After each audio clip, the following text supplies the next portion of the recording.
Bonjour. Alors, bonjour à vous toutes et tous. Donc, je m'appelle Christine Boutique. Je travaille au service Insertion Pro et Alumni de l'Université de Mons. C'est un service de l'université qui est à disposition des étudiants et des diplômés de toutes les facultés de l'Université de Mons.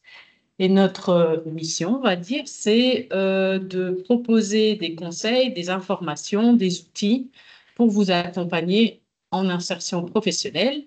Mais l'insertion professionnelle commence aussi par le job étudiant, le stage, et va jusqu'au premier emploi, voire à la réorientation professionnelle. D'accord? Alors, donc aujourd'hui, on est là dans le cadre de votre recherche de stage.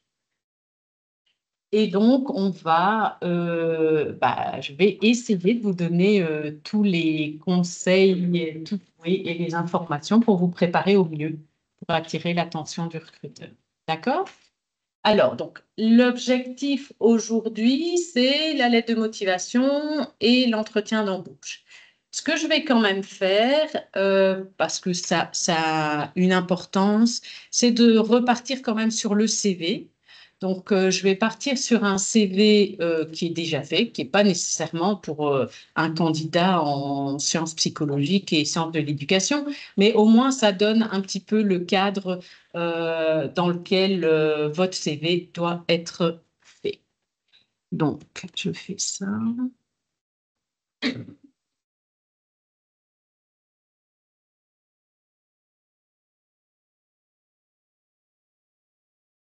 J'arrête le partage et je vais partager. Voilà, des exemples de CV. Ça va? Alors, je vois que le partage ne se fait pas.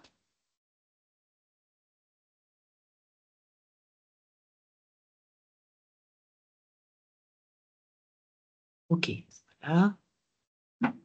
Hum.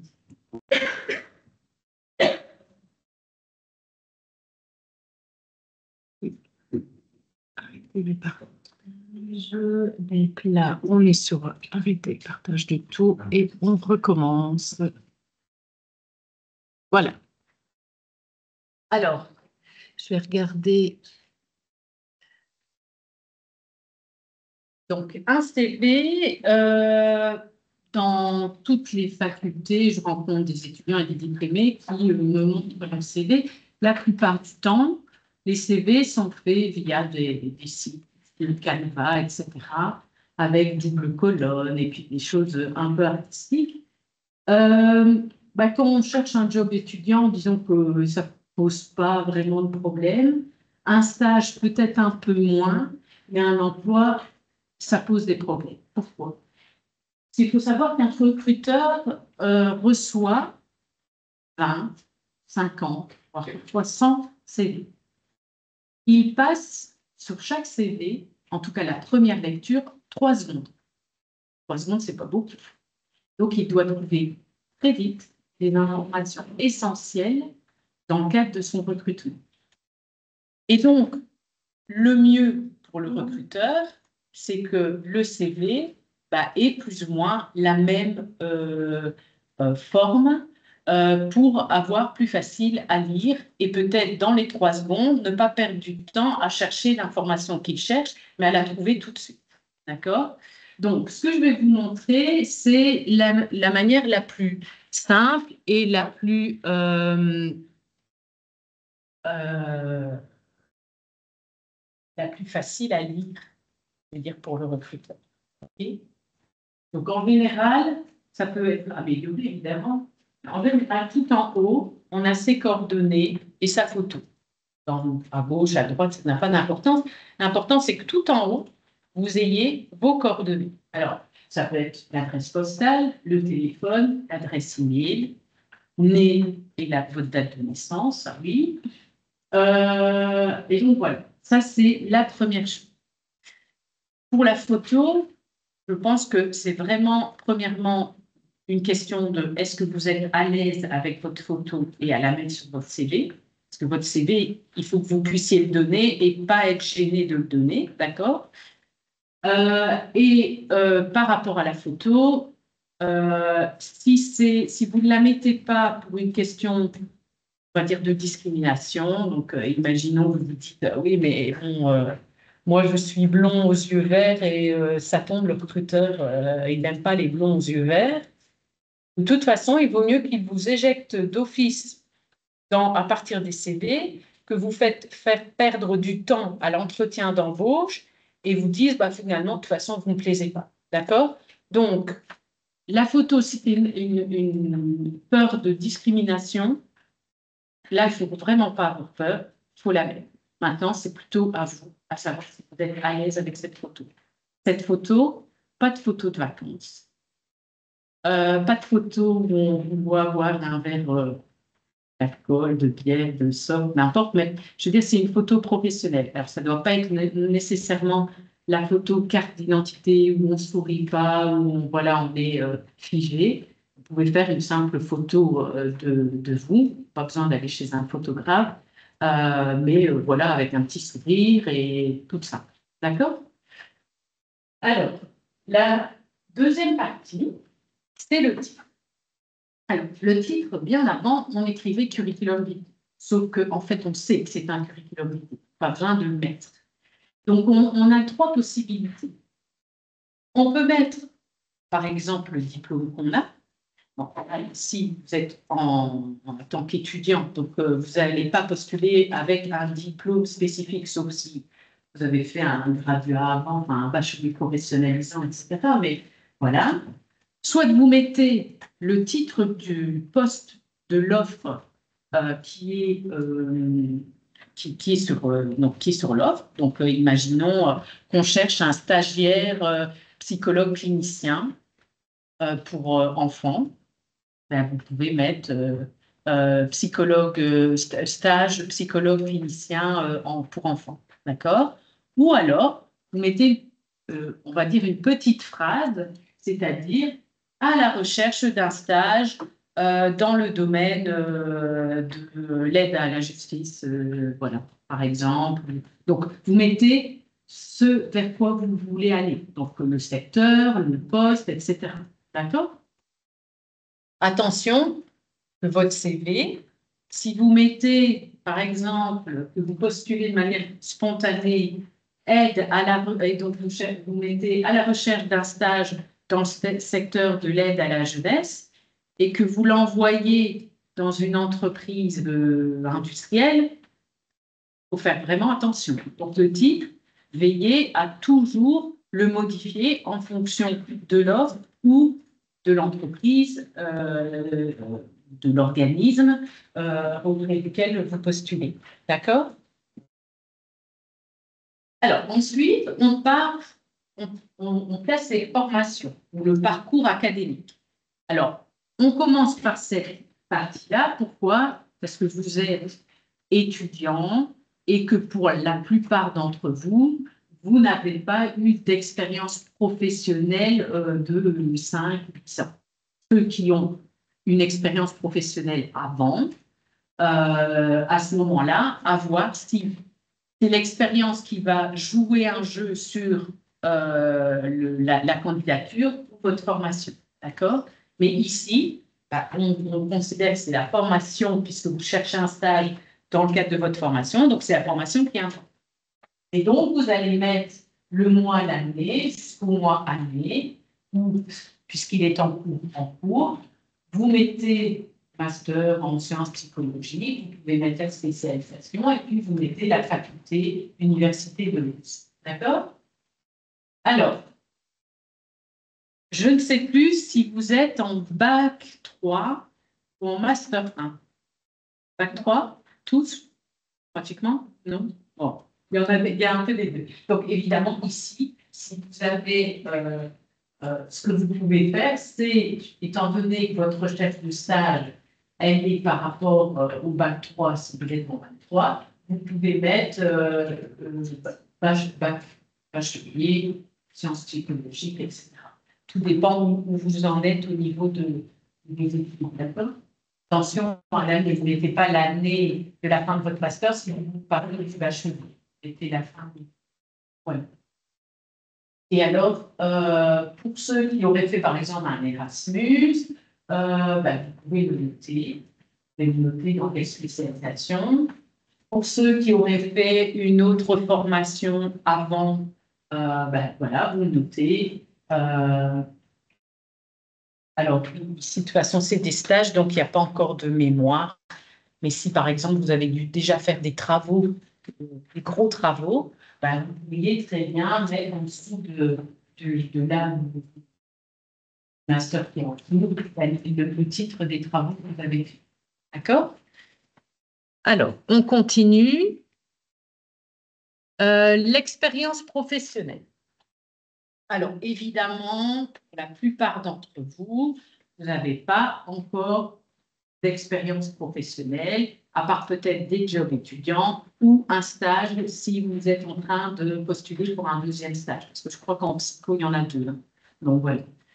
Donc, à ce moment-là, évidemment, il n'y a pas des expériences ainsi, mais un job étudiant, par exemple, vous allez aussi mettre mois, année, ou en tout cas les années, vous allez mettre job étudiant et la fonction, vous allez mettre l'entreprise chez qui vous l'avez fait, et puis vous pouvez détailler par 2-3 points ce que vous avez fait. Alors, attention, quand on détaille, c'est soit on dit accueil, fidélisation, réassort, ou alors on met développer, gérer. Donc, tout le temps, ça doit être harmonieux, en fait. Il faut essayer que ça soit harmonieux, facile à lire pour le recruteur. D'accord?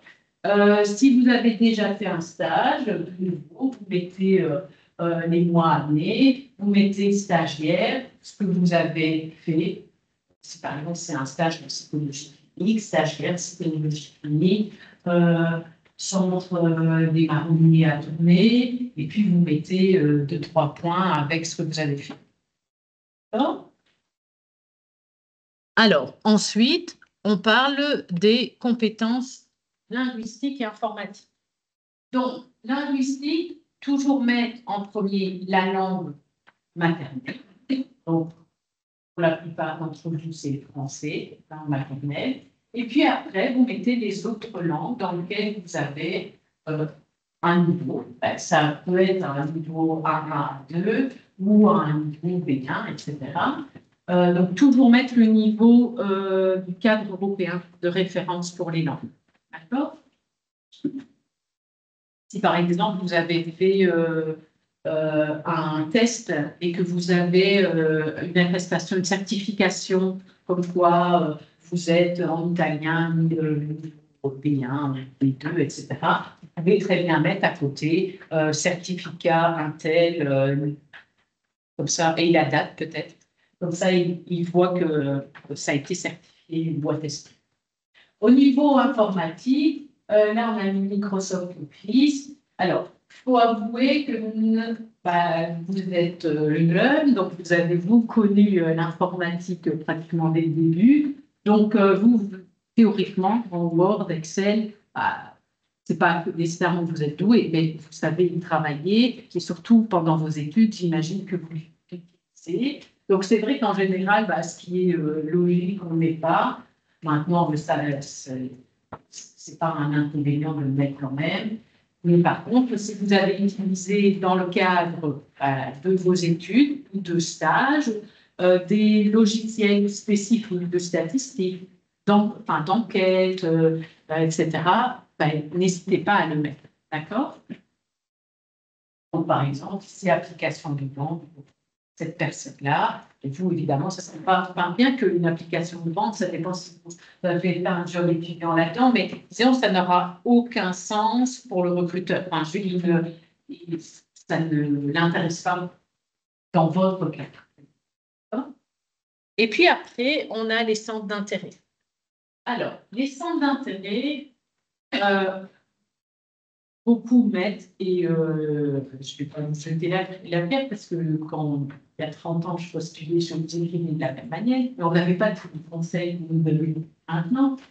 C'est qu'on mettait lecture, promenade, musique.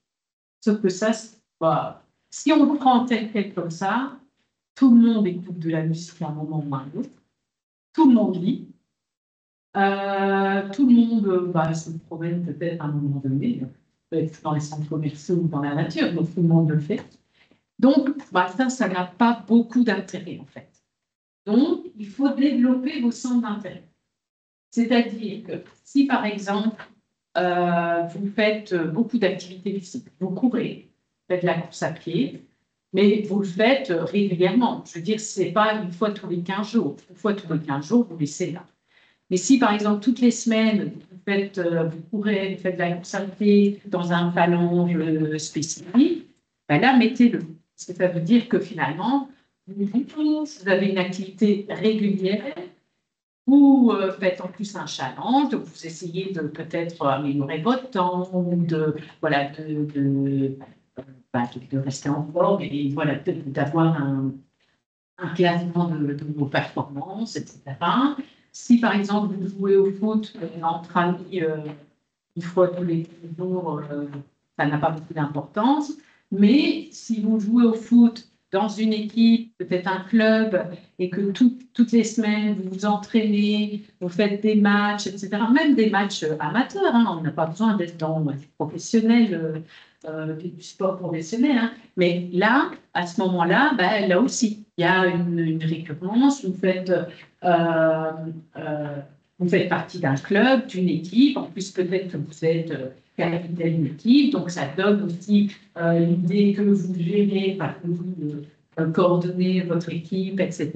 Donc voilà, c'est important. La musique, si par exemple, ici, il a fait 7 ans de piano, ça montre la motivation, la persévérance. Moi, je tapote sur un piano tous les 15 jours, ça n'a pas d'intérêt. D'accord? Alors, on peut mettre aussi du bénévolat. Mais le bénévolat, ce n'est pas nécessairement contrat de bénévole. Imaginez que vous créez tous les ans une équipe pour le relais pour la vie et voilà, vous gérez votre équipe, etc. Vous essayez de récolter de l'argent, vous pouvez le noter. C'est quelque chose qui, on voit que ça fait partie de votre ADN, de vouloir aider, de vouloir organiser des choses, etc. D'accord? Donc voilà, ça c'est en gros le CV. Est-ce que vous avez des questions? Oui. Ici, comme on est en bac 3, on nous a conseillé de déjà commencer à chercher un stage pour l'année prochaine. Oui. Mais du coup, est-ce qu'on met déjà un master vous pouvez mettre bachelier, dire que votre bachelier se termine ici, ou alors vous mettez, pour qu'ils comprennent bien que vous allez continuer avec le master, vous mettez en cours et master, ou alors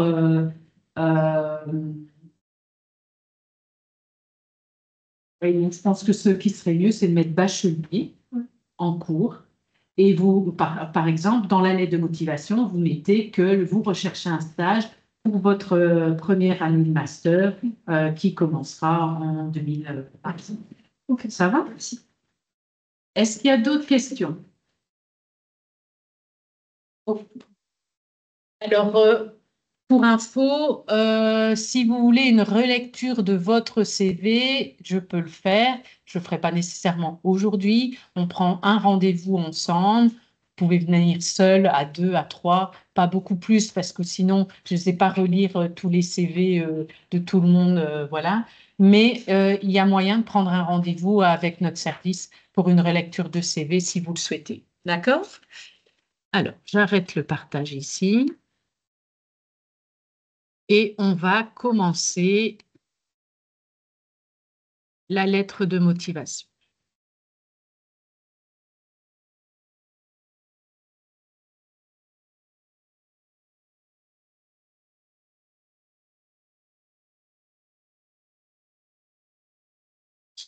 Sinon, question. Ici, vous n'avez pas parlé des qualités, mais souvent, on vous demande de mettre des qualités dans le CV. Alors, en fait, justement, c'est une très bonne question. C'est que je vois beaucoup dans les CV une liste de compétences et de qualités.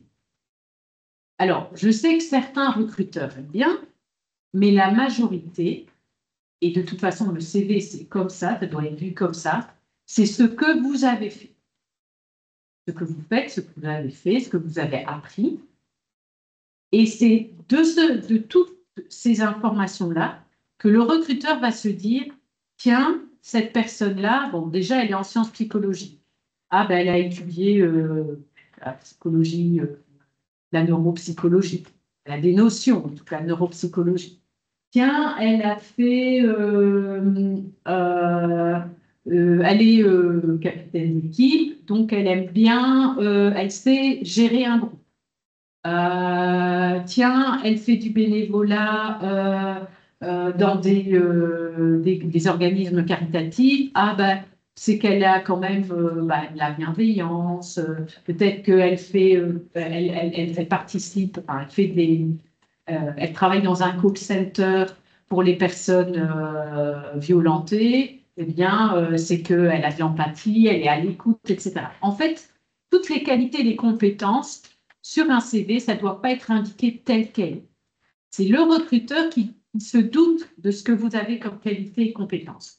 Par contre, et c'est là où on y arrive, dans la lettre de motivation, il y a un paragraphe où vous allez pouvoir mettre en avant certaines qualités, certaines compétences que vous avez et les mettre en avant par rapport à ce qui est demandé dans l'offre de stage et ce que vous avez fait dans vos formations et vos expériences. D'accord?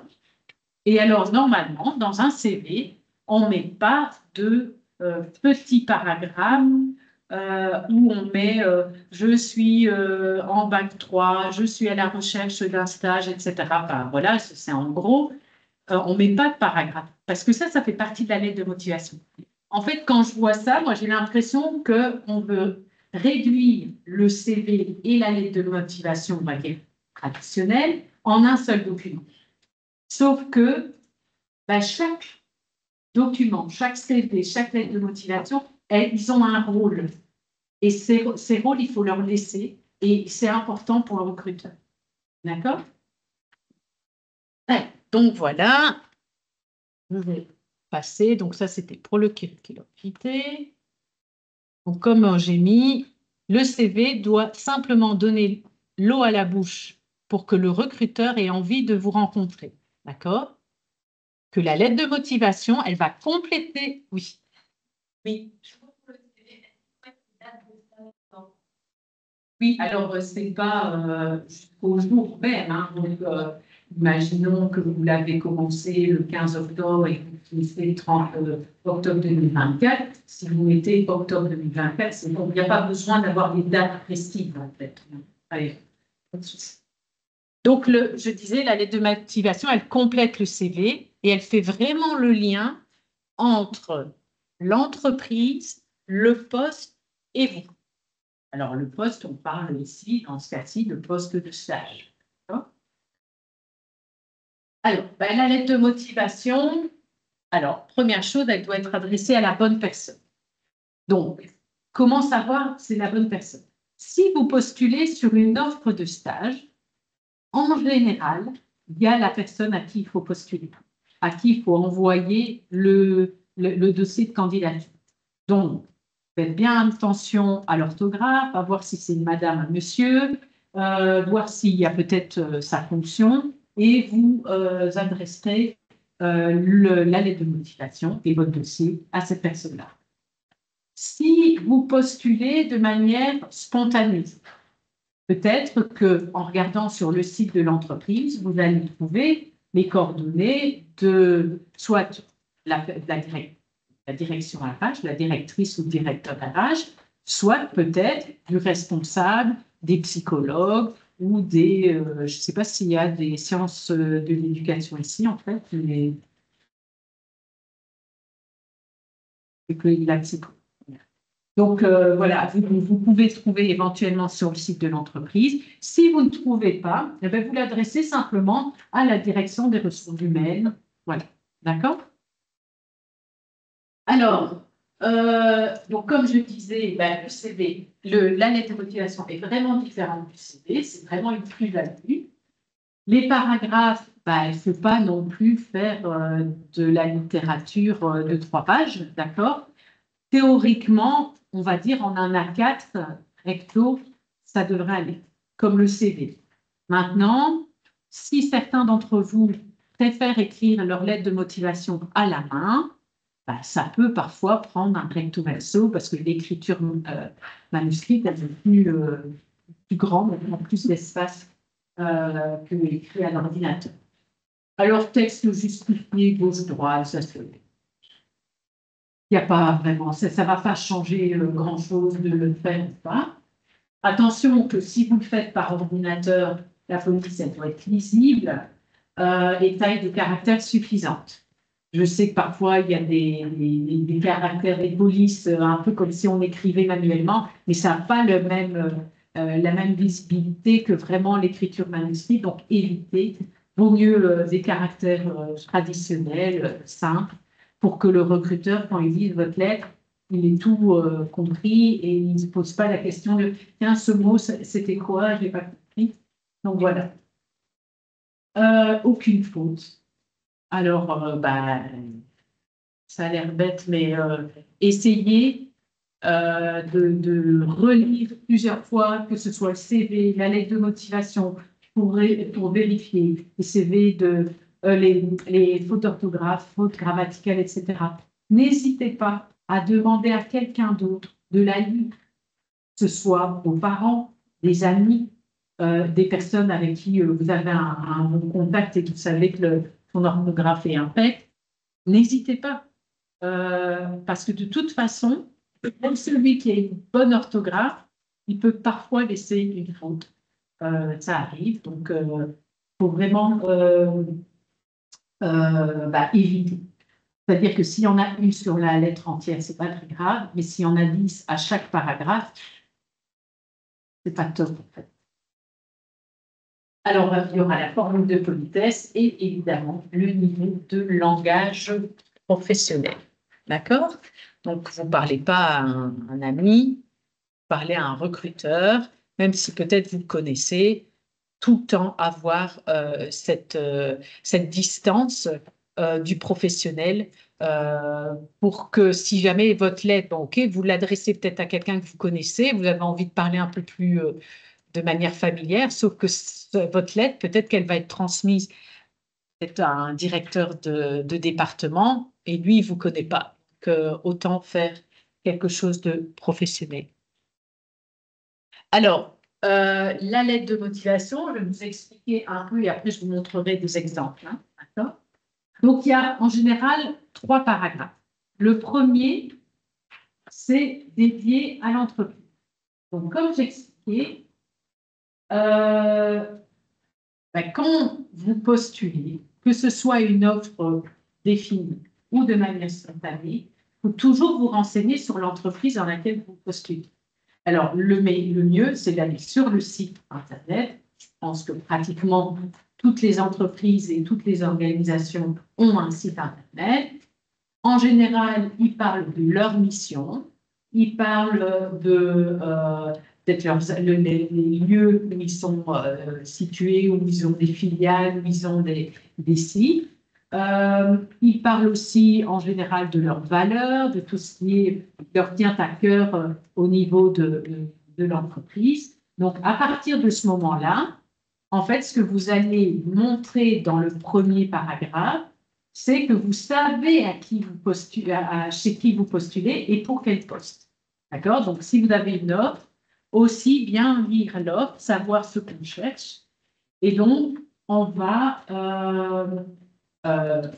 leur prouver qu'on sait bien où est-ce qu'on postule. Parce qu'une erreur qui arrive de temps en temps, c'est qu'un recruteur reçoit une candidature spontanée et sur la lettre de motivation, ce n'est pas la bonne adresse. Donc, on a bien le nom, mais on n'a pas changé l'adresse parce qu'on a laissé l'adresse d'une autre entreprise. On n'a pas changé la date. Donc, en fait, la lettre de motivation, elle est datée il y a un mois, etc. Et le paragraphe, il est un peu, on se dit, mais est-ce que c'est qui postule peut-être dans une université? Là, il parle clients, etc. Bah non, c'est pas des clients. Voilà, donc il faut vraiment faire attention, d'accord? Donc, quand vous postulez, faites une chose à la fois. Faites pas 36 candidatures en même temps. On postule d'abord pour une, quand le dossier est complet, on en fait une autre si on veut, mais voilà, d'accord? On ne fait pas une seule lettre de motivation, on imprime 10 fois et on les envoie. Non, il faut adapter votre lettre de motivation. Ça prend du temps, ça c'est sûr. Mais au moins, le recruteur, quand il va lire votre lettre de motivation, il va dire, OK, là, la personne, elle a pris du temps, elle a considéré que mon entreprise était une organisation était importante. Et donc, moi, j'ai envie de suivre, de lire la fin de la lettre de motivation, j'ai envie de le rencontrer. D'accord? Le deuxième paragraphe, c'est vous. Donc, qu'est-ce que vous allez faire? Il y a déjà l'info que vous cherchez un stage, bien que cette phrase-là, elle peut être avant le premier paragraphe. Voilà, donc ça, c'est cette phrase, parce que vous, en tant que à la recherche d'un stage, vous allez noter, vous êtes à la recherche d'un stage dans le cadre du Master 1 ou du Master 2, etc. Et puis, surtout, vous allez mettre, et c'est là que viennent les compétences et les qualités, et le texte que je préfère que vous ne mettiez pas sur le CV, c'est là que vous allez dire, tiens, ben voilà, dans l'offre de stage, on demande quelqu'un qui a de l'empathie, qui est à l'écoute. Eh bien, vous allez regarder dans vos expériences, vos travaux, vos centres d'intérêt, quelque chose qui prouve que vous avez cette empathie, ce centre de l'écoute. On va demander quelqu'un qui a déjà fait peut-être des enquêtes, établir un questionnaire pour une enquête. Eh bien, vous allez regarder si vous avez quelque chose dans votre CV, une activité ou un apprentissage, une connaissance, parce qu'il faut être réaliste. Si vous êtes en bac 3, vous n'avez peut-être pas encore beaucoup pratiqué, vous avez peut-être eu beaucoup plus de connaissances, entre guillemets, que de pratique. D'accord?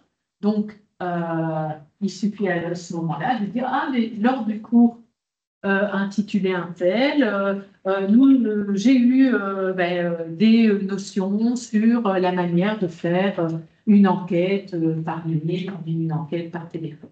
D'accord? Donc, voilà. Et puis, il y a le dernier paragraphe qui va mettre en avant le fait que vous avez vraiment envie de rejoindre l'entreprise, d'occuper le poste de stagiaire chez eux. Vous allez dire que voilà, vous êtes disponible de telle date à telle date, que vous avez envie que vous êtes disponible pour un entretien, que vous avez envie de les rencontrer pour discuter plus du poste ou de la fonction, etc. D'accord? Et puis, il y a la formule de politesse. Et alors, voilà. Je vais montrer une lettre donc, de motivation.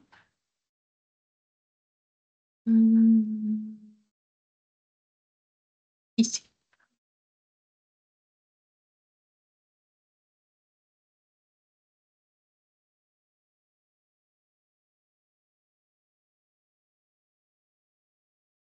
Donc, par rapport, je ne sais pas s'il faut bien qu'il le...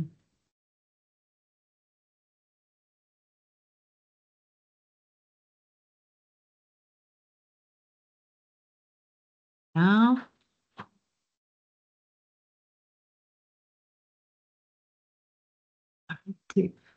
Ça, c'est fait.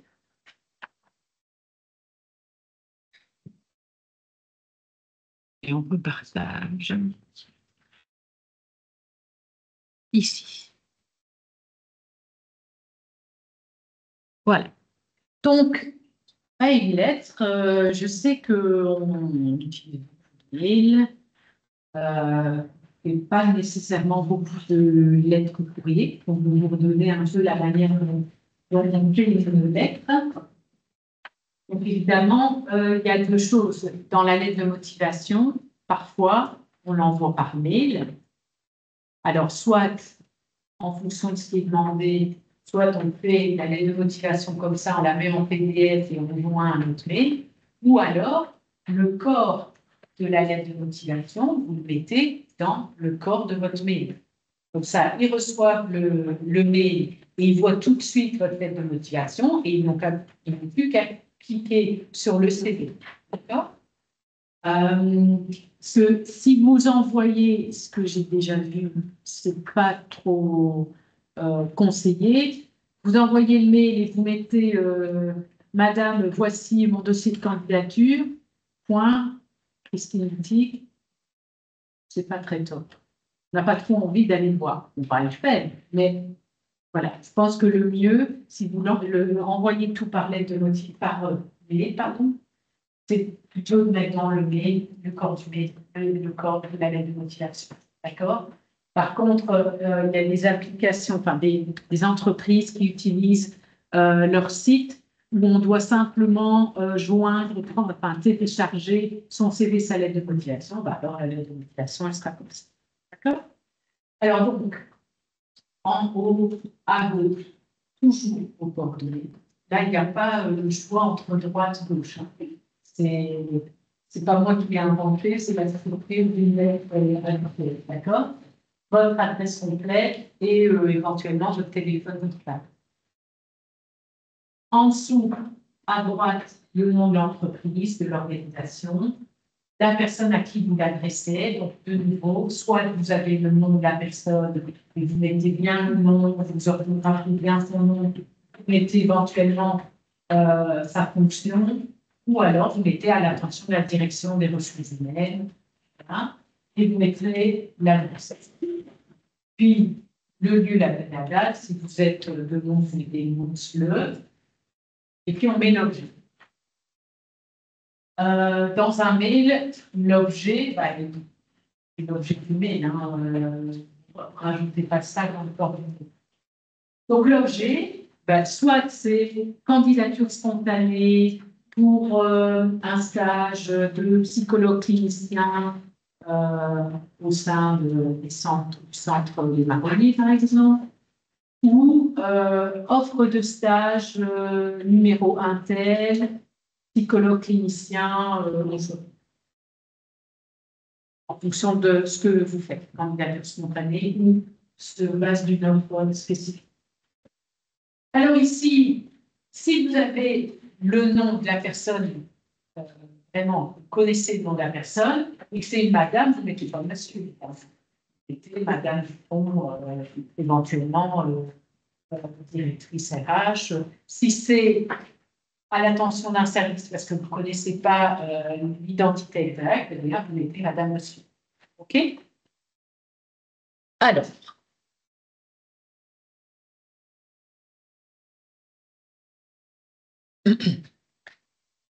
Donc, encore une fois, cette lettre de motivation, elle n'est pas adaptée selon votre secteur, mais ça explique un petit peu comment on peut faire. Okay? XXX représente une marque incontournable dans le secteur du multimédia. Ces produits sont reconnus dans le monde entier pour leur qualité et leur respect de l'environnement. J'aimerais vous intégrer ces équipes pour y apporter toute mon énergie et contribuer au succès de votre entreprise tout en apprenant au sein d'une entreprise qui m'inspire énormément. Voilà. Alors, la deuxième phrase, elle pourrait aussi être mise dans le troisième paragraphe. Parce que là, c'est vraiment le lien entre vous et l'entreprise. D'accord? Donc voilà. Actuellement en licence à l'université, je suis à la recherche d'un stage conventionné pour compléter ma formation. La gestion de projet, l'informatique sont des domaines qui m'attirent. Je souhaiterais acquérir une première expérience au sein d'une grande entreprise comme la vôtre. Le métier de chef de produit m'intéresse particulièrement, mais je serai ouverte à toute proposition de votre part afin d'intégrer votre entreprise. Donc là, il ne met pas en avant des compétences et des qualités spécifiques.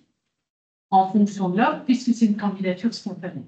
D'accord? Mais vous pourriez rajouter une phrase en disant, voilà, dans le cadre d'un travail de Master 1, j'ai dû gérer un groupe et coordonner le travail, etc. Ce qui va donner des compétences et des qualités que je pourrais mettre à disposition du poste de chef de projet, enfin, que je pourrais utiliser dans l'exécution de ma fonction.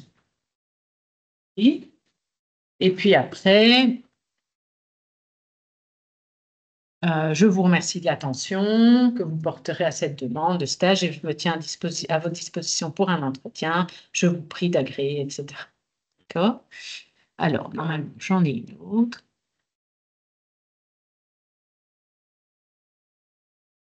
Je suis actuellement étudiant en troisième bac au sein de la faculté et je suis à la recherche d'un stage pratique intégré dans ma formation pour une durée de 6 mois et pour débuter en avril.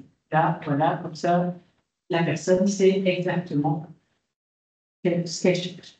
Et étant passionnée par la comptabilité et les enjeux économiques des entreprises, je suis très intéressée par le produit stage d'assistant comptable et les missions que vous proposez comme le contrôle de gestion. Ce qui fait qu'on imagine qu'il a été bien lire la description de fonction et que dans la description de fonction, on parle de contrôle de gestion. L'entreprise XX, leader dans son domaine, reconnue pour son sérieux et la qualité de ses produits, est leader dans son domaine et intégrer votre société dans le cadre d'un stage serait une formidable opportunité pour moi pour découvrir en détail de l'équipe comptable et ses missions. Et puis après, qu'est-ce qu'il met? Il met qu'il est attiré depuis tout jeune, attiré par les chiffres, il a toujours été curieux et autodidacte, qu'il a choisi l'option de comptabilité internationale, il a suivi des cours qui lui ont permis d'approfondir des connaissances, celles de pragmatiques, les expériences acquises au contact de la réalité et durant les différentes missions du groupe à l'école ont permis d'adopter le marketing au contexte national et international et de réaliser des missions parfaites autonomies. D'accord? Donc là, il a montré ses qualités, ses connaissances. Et puis, je me tiens à votre entière disposition pour tout renseignement complémentaire. Dans l'attente de vous rencontrer, je vous prie d'appeler. Après, une lettre de motivation, comment je dis, dans les phrases, dans la manière dont chaque paragraphe, ça peut être différent, c'est différent en fonction du domaine, en fonction de l'entreprise, du poste que vous cherchez, mais aussi ça dépend un peu de si vous avez des expériences à mettre en avant, ou peu ou pas, voilà. L'idée, c'est vraiment qu'il y ait quand même cette structure où on parle de l'entreprise, du poste, on parle de vous, et puis on parle du fait que vous avez envie d'intégrer cette entreprise dans ce poste. D'accord? Alors, est-ce que vous avez des questions? Oui. Alors, je vais vous montrer par après parce que celle-là, je dois les télécharger sur la plateforme. Il y a eu la plateforme Human's Career Center. Je ne sais pas si vous connaissez. Je vous montrerai après. C'est une plateforme où on peut trouver des offres que nous, on diffuse pour Human's, pour des entreprises, mais aussi d'autres entreprises qui diffusent eux-mêmes des offres sur cette plateforme. Et il y a, entre autres, les plus de millions, c'est un module où on a mis toutes les informations que je vous donne ici, et vous pouvez trouver les informations, des fiches outils, des vidéos, etc., des liens utiles. Donc voilà, je vais vous montrer à la fin que vous pouvez aller sur la plateforme Human's Career Center. D'accord? Voilà, est-ce que vous avez des questions, une réflexion? Ici, je remarque que ce soit dans le CV, dans la lettre de motivation, on ne mentionne jamais notre âge ou on va dire notre origine ou quelque chose comme ça. L'âge, disons qu'on peut mettre dans le CV né le. Ça permet simplement, pour un stage, je ne sais pas si c'est hyper important, mais pour un emploi, si vous voulez, parfois on postule de manière spontanée ou même à un poste, et puis on est mis dans des réserves de traitement. Et elles sont utilisées 6 mois, 1 an, 2 ans après. Et en fonction de certains critères, ben, voilà, ils peuvent voir, grâce à votre date de naissance, votre âge. D'accord?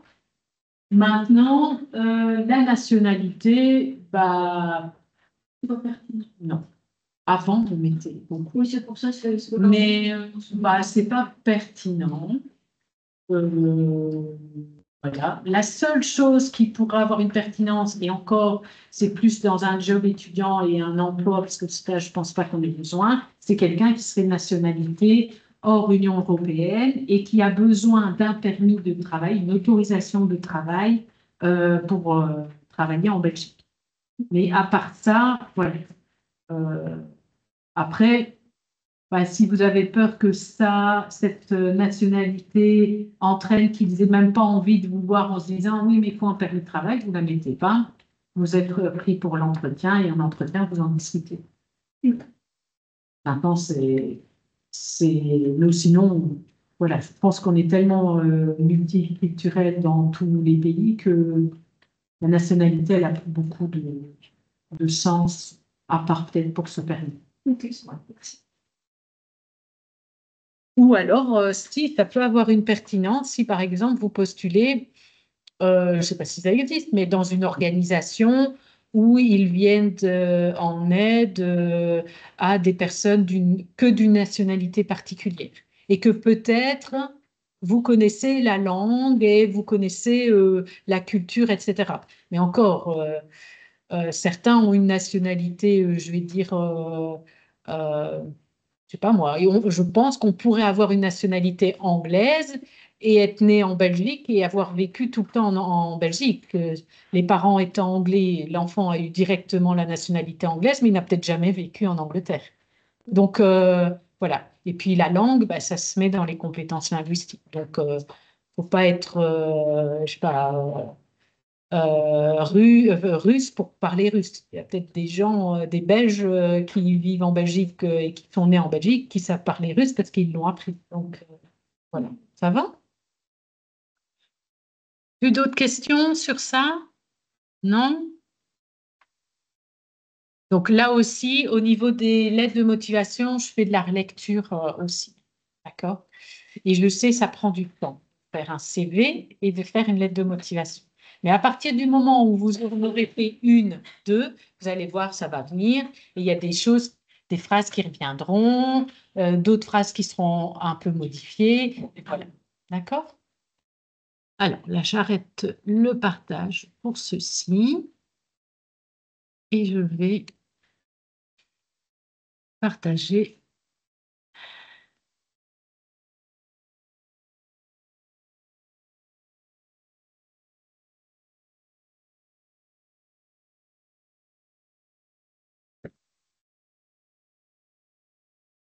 OK.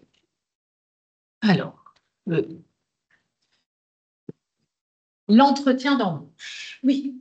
À la fin de la motivation, vous avez vu dans un cours qu'il fallait signer à l'avant. Je ne sais pas si. Ben oui, en fait, c'est-à-dire que tout dépend. Si tu dois postuler par mail, alors là, tu vas signer, c'est ton adresse mail, tu remets ton mandat, voilà. Maintenant, il existe des moyens de scanner sa signature et de la mettre dans le mail, etc. Si tu envoies le document en papier, on te demande de l'envoyer par courrier postal, tu le signes. Puis, vous devez annexer votre lettre de motivation soit dans un mail, soit dans un site. Voilà, c'est comme vous pouvez mettre votre signature votre signature collée, ou alors vous laissez vous signer, vous imprimez votre lettre de motivation, vous signez, vous faites un PDF. Voilà. Maintenant, j'ai pas nécessairement plus vu de l'aide de motivation avec la signature manuscrite qui vont m'envoyer en par mail, etc., que d'autres, et bah, ça ne fait pas nécessairement bizarre. Enfin, je ne pense pas que sur ça, le recruteur, voilà. Mais c'est vrai que, bah, au moins, on voit que vous ne l'avez pas simplement écrite et mis en PDF. Et voilà. Maintenant, si certains sont un peu, non pas, parce que bah, voilà, tout le monde n'a pas non plus un scan à la maison, tout le monde n'est pas nécessairement doué en informatique pour récupérer sa signature manuscrite et la mettre sur le document. Donc, voilà, ça, c'est pas hyper important. Vous faites un peu comme vous le sentez aussi. OK? Alors, l'entretien d'embauche. Et tout le monde un peu angoissant. J'en ai passé encore il y a 15 ans. J'étais stressée. Donc, ça arrivera encore et encore. Mais il y a moyen de réduire ce stress. Déjà, la première chose, c'est pas de considérer cet entretien d'embauche comme un examen. Donc, OK, vous allez peut-être être pris, peut-être pas, mais vous n'allez pas être noté et ça ne va pas entraîner l'obtention d'un diplôme ou pas. D'accord? Avec les études, bah oui, on doit réussir l'examen. Donc, on n'aime pas le prof, on n'aime pas la manière dont il pose les questions, on est quand même obligé. Et voilà, derrière, il y a une obligation absolue de réussir et bien se faire voir, entre guillemets, par le prof. Ici, vous considérez l'entretien de manière collaborative. C'est une discussion. Vous vous présentez, le recruteur va se présenter l'entreprise, vous posez des questions, et vous allez répondre aux questions, et puis poser aussi des questions à la fin de l'entretien. D'accord? Alors, on dit souvent que lors d'un entretien, bien, le recruteur a 30% de temps de parole.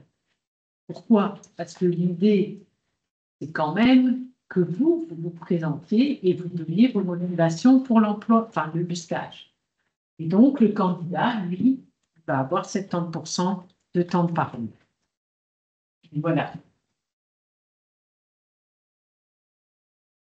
Pour être à l'aise, eh bien, on va essayer de réduire un maximum son stress. Donc, on va peut-être, avant d'aller à l'entretien, faire une activité qui nous détende, aller prendre l'air, faire un peu de sport, etc. Mais voilà, déjà essayer d'évacuer tout ce qu'on a comme stress déjà avant. On va bien maîtriser son sujet, c'est-à-dire qu'on va bien connaître l'entreprise ou l'organisation.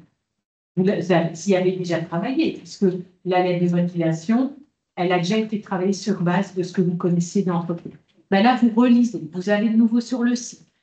Vous regardez tout ce qu'ils font comme activité, peut-être comment est composée l'équipe, etc. Peut-être qu'ils ont mis des articles, un sujet qui vous intéresse et qui a l'air d'être à la une chez eux. Donc voilà, ça c'est d'une part.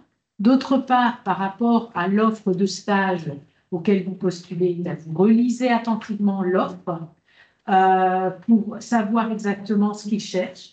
Parce que peut-être que vous avez postulé à 5 offres de stage dans différents organismes. Si vous ne la relisez pas avant d'aller à l'entretien, vous pourriez vous tromper de mémoire d'offres de stage auxquelles vous avez postulé. D'accord? Donc, relisez bien l'offre qui correspond à l'entretien d'embauche, savoir ce qu'ils cherchent, ce qu'il y aura comme fonction, comme mission, etc. Et puis après, bien vous connaître. D'accord? Et ça, c'est tout ce qui est le bilan un peu personnel. On n'a pas prévu de parler ici, peut-être que j'en donnerai quelques mots après. Mais c'est de savoir quelles sont vos qualités, vos compétences, qu'est-ce que vous avez fait qui prouve ça. Tiens, quels sont vos points faibles, qu'est-ce que vous faites pour arrondir ces points faibles, etc. etc. D'accord? Et puis après, vous devez essayer de dégager la même confiance, attitude qui a transparé du CV de la lettre de motivation dans votre entretien d'embauche. Okay. Il y a une chose que j'ai peut-être oublié de dire, c'est que ce soit dans le CV, dans la lettre de motivation et à l'entretien, soyez honnête. C'est-à-dire, ne dites pas, par exemple, que vous connaissez l'anglais et que vous êtes bilingue. Et qu'en fin de compte, dès que vous entendez une phrase d'anglais, vous êtes perdu. Parce qu'il y a le stress, mais parce que en fait, vous n'êtes pas si... Vous n'avez pas autant de connaissances dans la langue anglaise.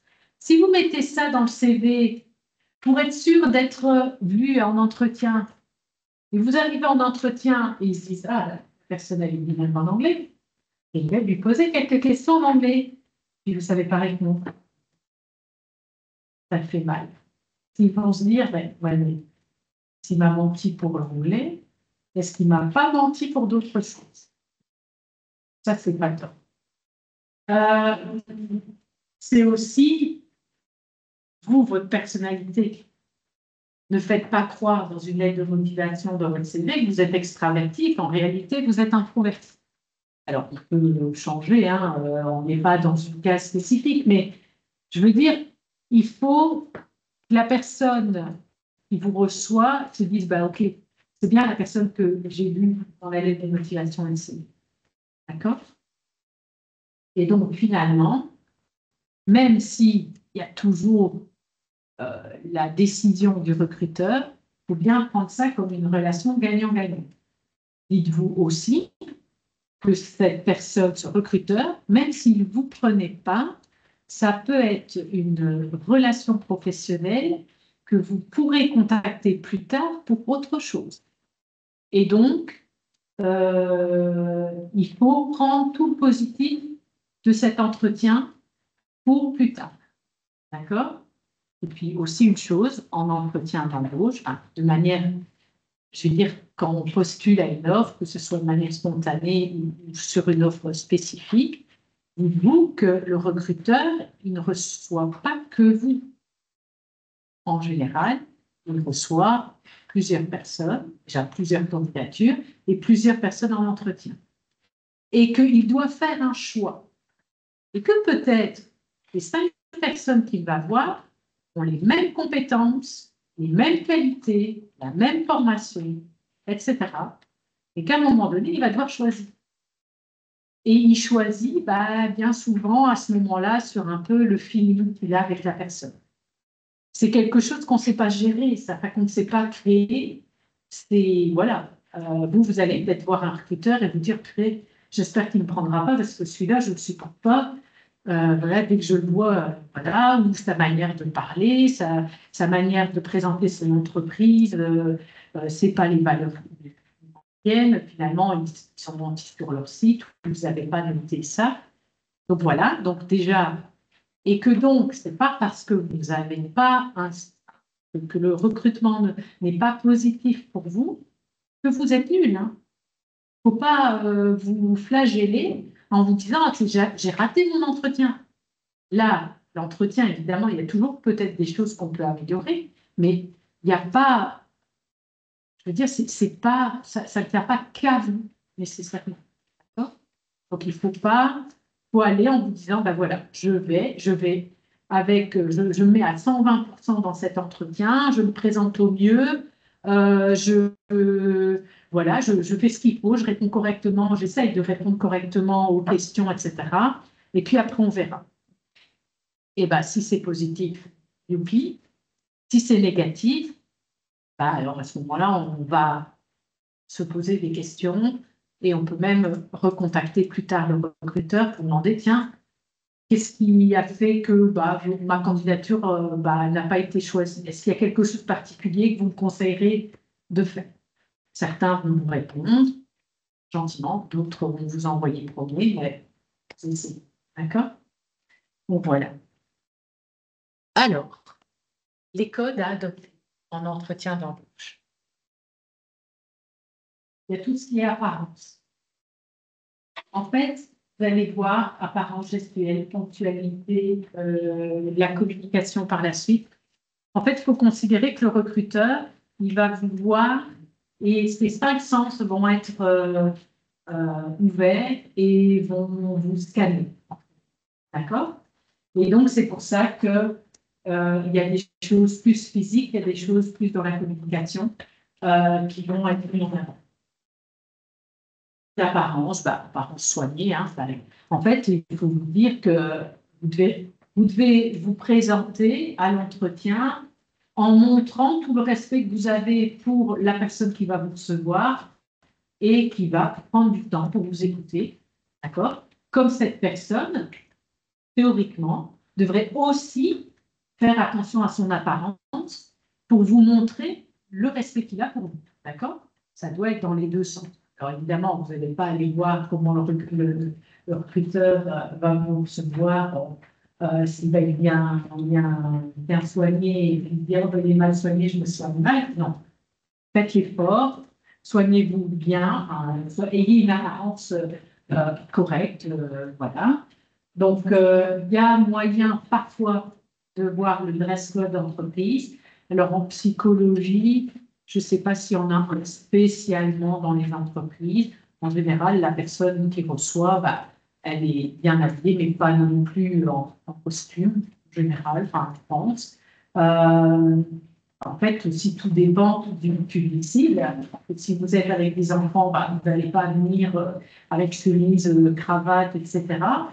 Et que vous allez être un petit peu plus détendu pour donner, pour que l'enfant ait envie de vous parler plus facilement, qu'il n'ait pas l'impression d'avoir son père, sa mère, etc. devant lui. Enfin, voilà, vous voyez.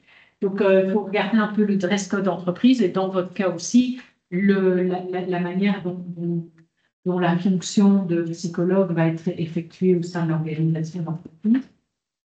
Alors, on ne met pas trop d'accessoires, un parfum discret, c'est-à-dire que vous n'allez pas non plus en boîte. Théoriquement, vous n'allez pas non plus essayer de draguer le recruteur ou la recruteuse. Donc, voilà. Et alors, odeur neutre, pas d'inquiétude.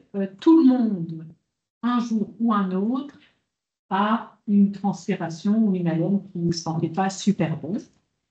Et dans ce cas, qu'est-ce qu'on fait? On prend un déo dans son sac, on arrive à l'avance à l'entretien, on va aux toilettes, on vérifie qu'on est bien, on se met un peu de déo.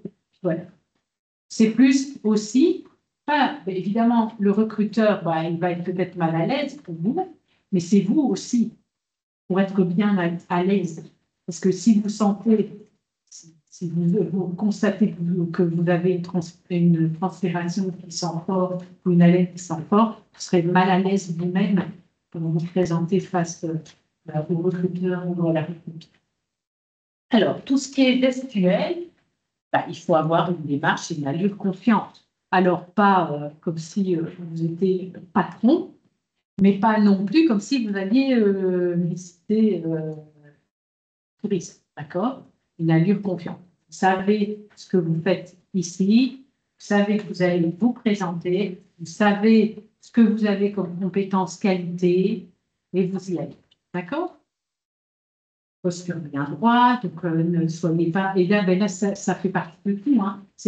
Quand on est un peu confiant, etc., on essaie de se mettre droit. Si on est comme ça ne montre pas de confiance et on se demande si la personne elle est au bon endroit, etc.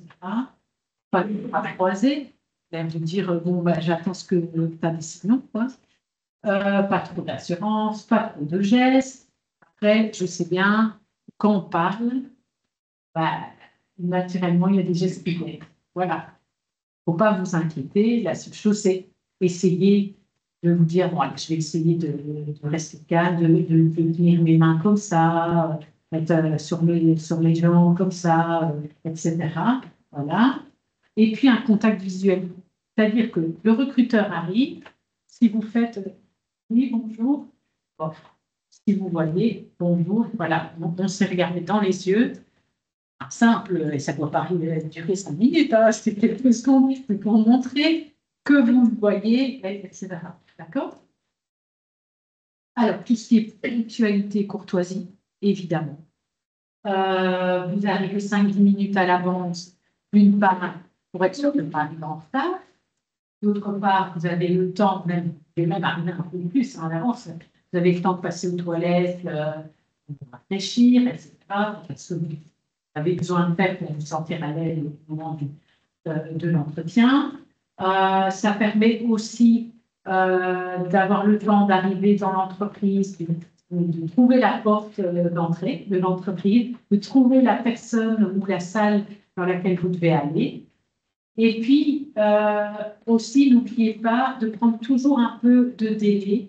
Si vous prenez la voiture pour aller jusqu'à 100 km pour un recrutement, peut-être que sur la route, il va y avoir un accident, peut-être qu'il va y avoir un etc. Peut-être que la météo, elle va être dégueulasse et que vous allez ralentir, rouler moins vite. Donc, prenez le temps aussi d'être à l'aise et d'arriver 5-10 minutes à l'avance. Alors, si vous voyez par exemple que le train est en retard ou qu'il y a un accident et que vous allez arriver en retard, surtout en voiture, n'hésitez pas à vous arrêter, il vaut mieux vous arrêter 5 minutes, téléphoner au recruteur et dire, ben voilà, écoutez, il y a un accident sur la route, j'essaie de faire au mieux, mais j'aurai peut-être 15 minutes de retard. D'accord? Vous prévenez. Vous êtes en train, au train, vous arrivez à la gare et vous voyez que le temps d'arriver à pied jusqu'à l'entreprise, ça va vous prendre 15 minutes et là, vous n'en avez plus que 5. Vous téléphonez, vous dites, écoutez, mon transport en commun est en retard, j'arrive dans 15 minutes. OK? Prévenez. C'est toujours mieux de prévenir et d'arriver en retard que d'arriver en retard, de ne pas prévenir et le recruteur, il va se dire, ouais, il se prend pour qui ou il n'a aucun respect pour moi, etc. Voilà. Quand vous êtes en entretien, éteindre son GSM, même pas vibreur, éteindre. Enfin, je veux dire, le son et la vibration, l'éteindre. Quand vous rencontrez le recruteur, poignée de main ferme. Donc, pas non plus, pas démolir la main du recruteur, mais montrer que vous êtes là et que voilà, vous n'avez pas peur.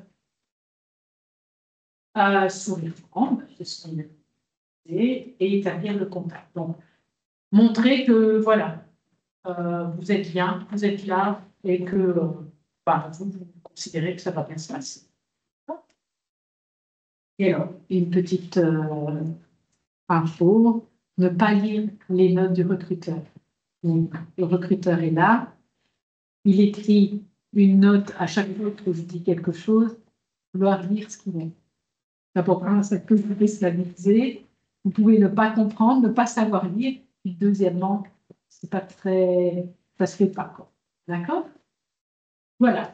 Donc, en tout cas, il y a une chose, c'est sûr, c'est qu'il faut tenir compte de la manière dont l'employeur, le recruteur, va vous percevoir et faire en sorte que vous ayez une bonne impression auprès du recruteur.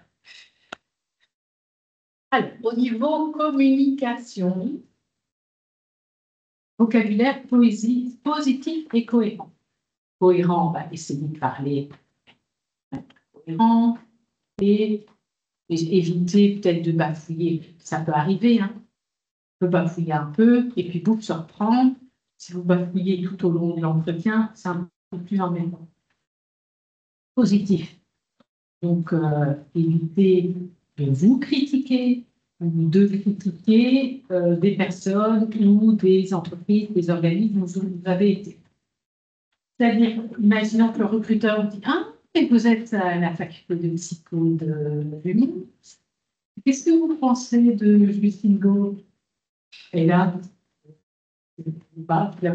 imaginons que vous ne l'appréciez pas, que quand elle donne son cours, c'est brouillon, etc. Vous ne dites pas ça. Vous ne devez pas mentir, vous ne devez pas dire « Ah, je l'adore », etc.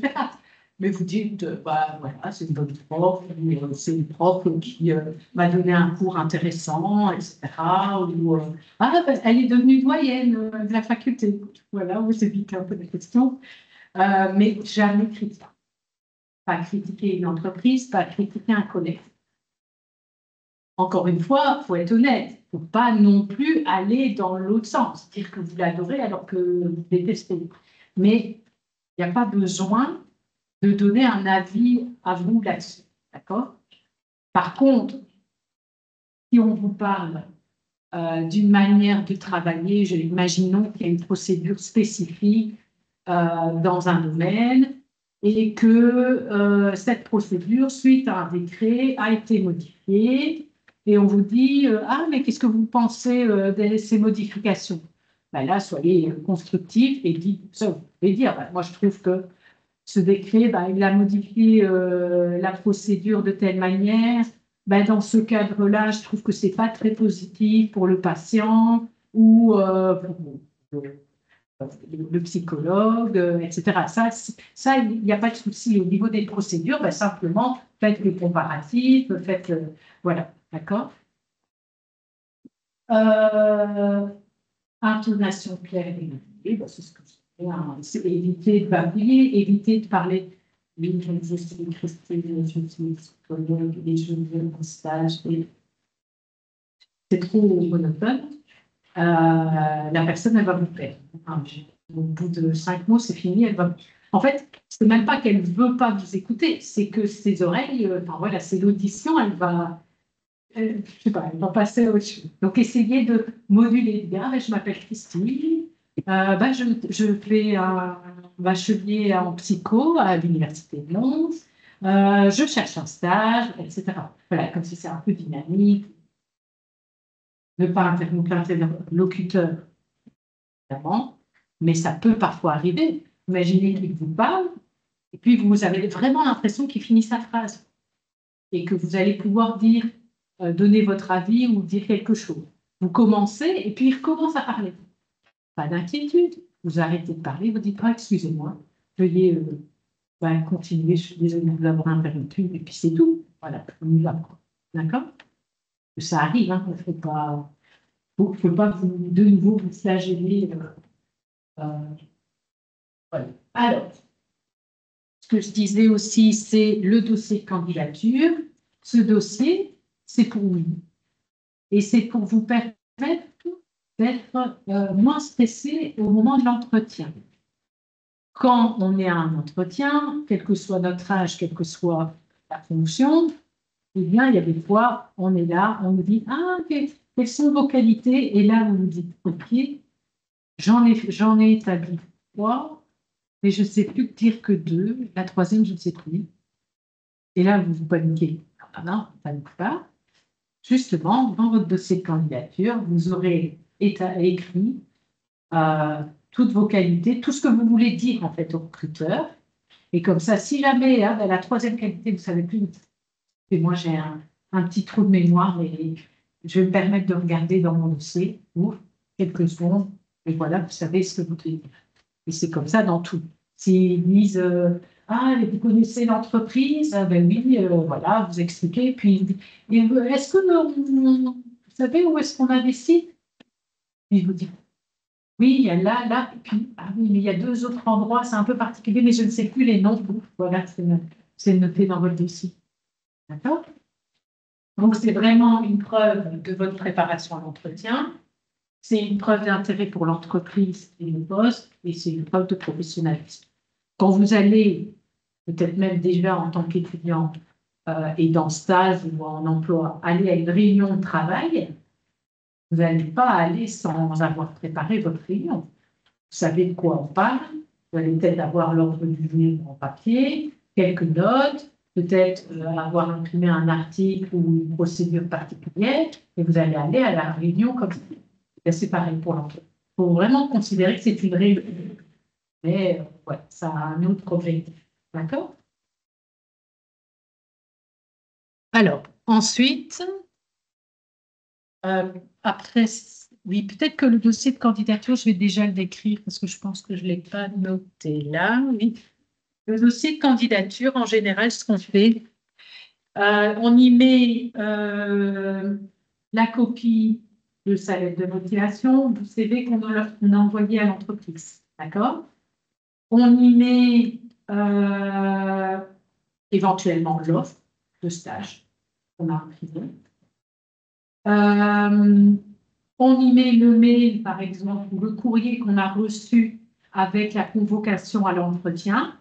Comme ça, on a encore la date, l'heure, on a l'adresse, on a éventuellement le numéro de téléphone de la personne qu'il faut contacter si jamais on est en retard. Donc voilà, tout ça là-dedans.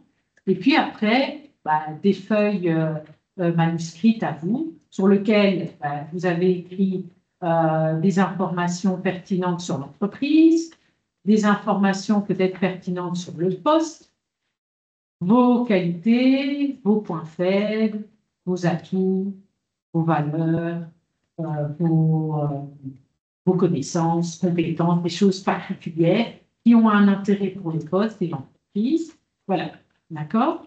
Et donc, et après aussi, une feuille avec les questions que vous vous posez en plus, que vous avez envie de poser aux recruteurs, mais que, voilà, pour être sûr de ne pas oublier, vous écrivez et vous pouvez le dire. D'accord? Donc ça, c'est le dossier de candidature.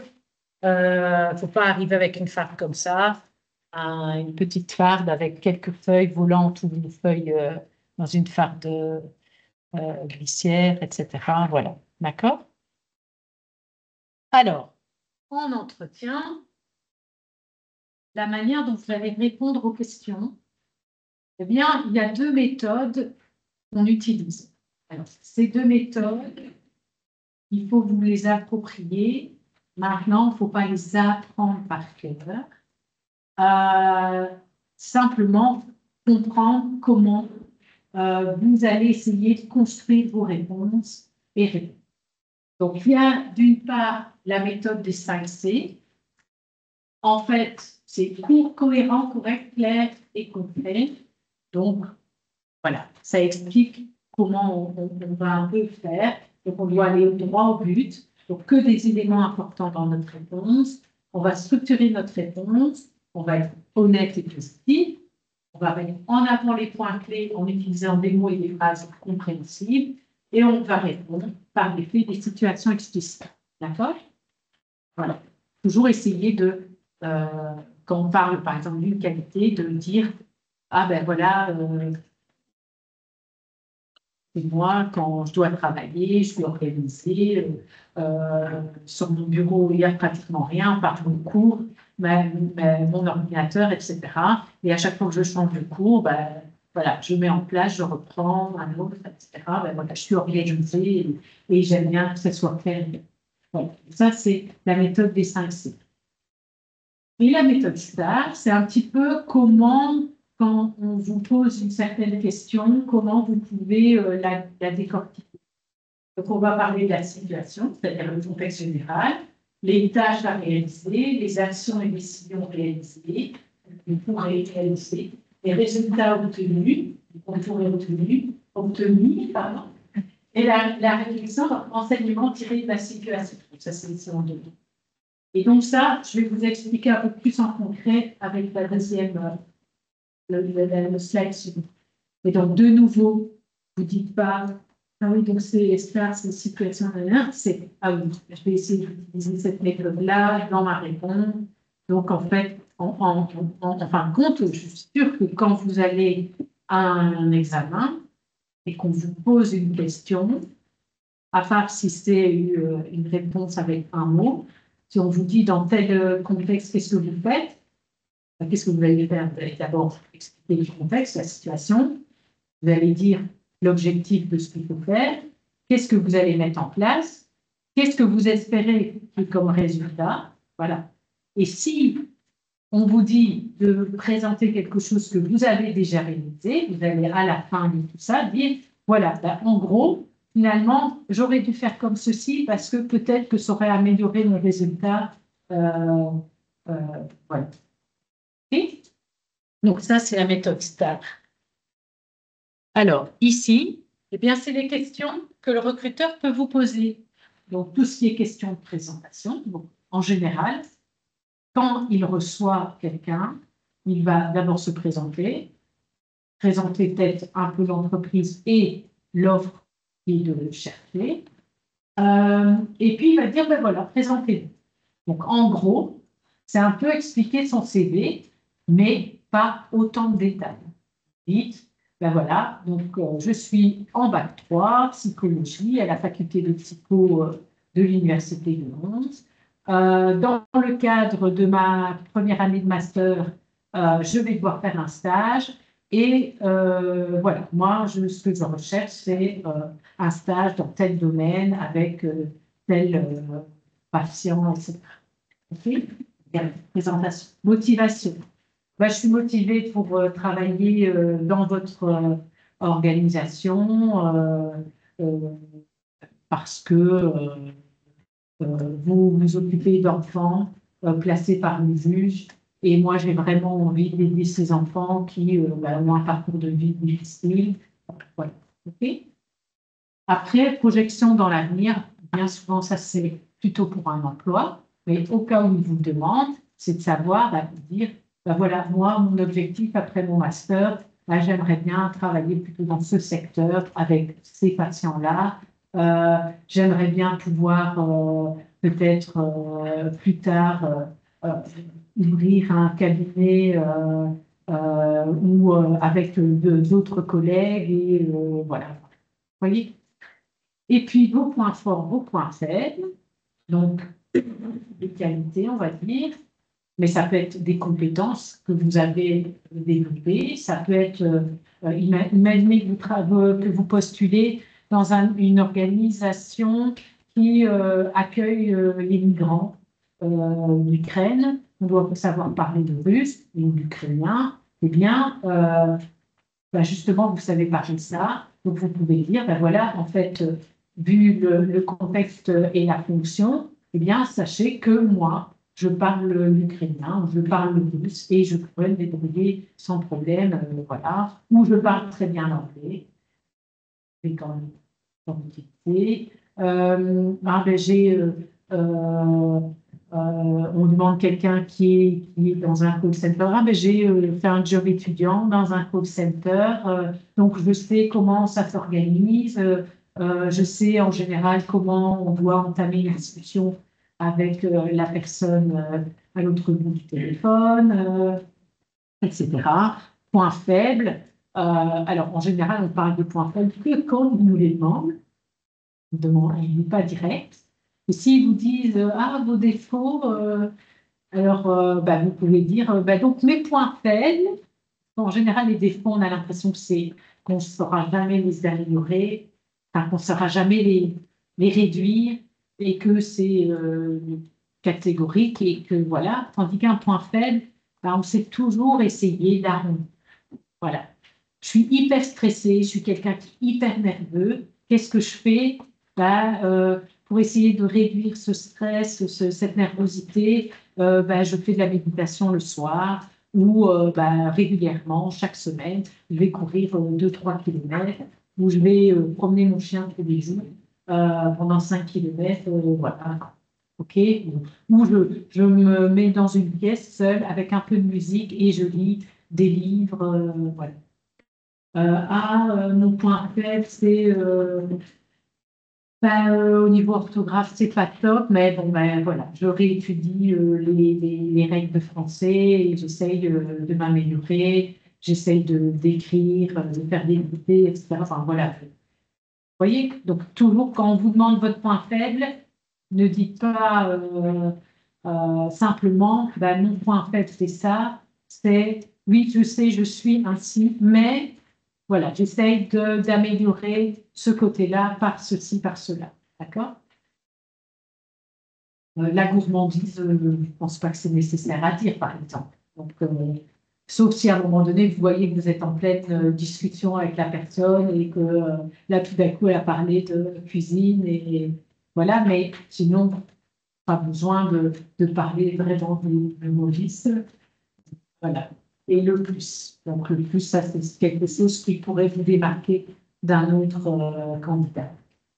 Après, c'est tout ce qui est des questions de compétences.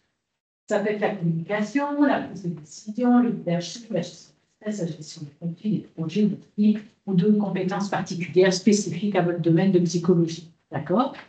Et il pourrait, ben voilà, et c'est pour ça que la méthode STAR, elle peut être utilisée, pourrait vous dire, ben voilà, est-ce que vous avez une expérience où ou pendant votre entretien avec votre patient, il a fait une crise de colère, une crise de panique. Comment avez-vous réagi? Alors, soit vous avez déjà eu cette expérience, et donc là, vous dites avec vous, à tel moment, je travaillais à tel endroit, voilà, vous expliquez le contexte, je devais recevoir des patients de tel type, etc. Donc, il parlait, le patient parlait de ses soucis, et puis tout d'un coup, j'ai posé une question, il s'est mis en colère, il a fait une crise de panique. Je ne sais pas si on s'est parlé deux en même temps, mais soit. Du coup, j'ai fait ceci, j'ai fait cela. Et finalement, le résultat, c'est que la personne s'est calmée et qu'on a pu recommencer l'entretien 15 minutes après. Vous pourriez avoir fait certaines choses et qu'il n'y a pas eu de résultat, finalement, le patient n'a pas su se calmer, etc. Vous pouvez très bien dire, mais bon, la prochaine fois que ça m'arrivera, j'essaierai cette méthode-là, j'éviterai de faire telle réflexion ou telle action, etc. Voilà, c'est l'enseignement que vous avez. Si maintenant vous n'avez jamais eu cette expérience, ben voilà, vous dites, ben voilà, j'ai pas eu cette expérience, mais en fonction des notions dans tel cours que j'ai appris, de telle information que j'ai lue, de tel échange avec un psychologue que j'ai eu, ben si j'étais dans cette situation où je devais recevoir des patients de telle pathologie, avec qui réagissent en faisant une crise de panique ou une crise de colère, ben, j'essaierai de mettre en place ceci, cela, et j'espère que le résultat serait cela. Après, il va peut-être vous demander, le recruteur, la recruteuse, est-ce que vous pensez que c'est la meilleure méthode? Est-ce que peut-être vous ne pensez pas qu'il va réagir plus? Et bien là, essayez de encore utiliser vos notions, ce que vous avez appris, ce que vous avez lu, pour continuer la discussion. Maintenant, si voilà, là, vous n'avez plus de notions, plus de connaissances supplémentaires dans ça, c'est tout. Il ne faut pas inventer. Il faut essayer de mettre des choses, de parler de choses plus pratiques, etc. D'accord? Voilà.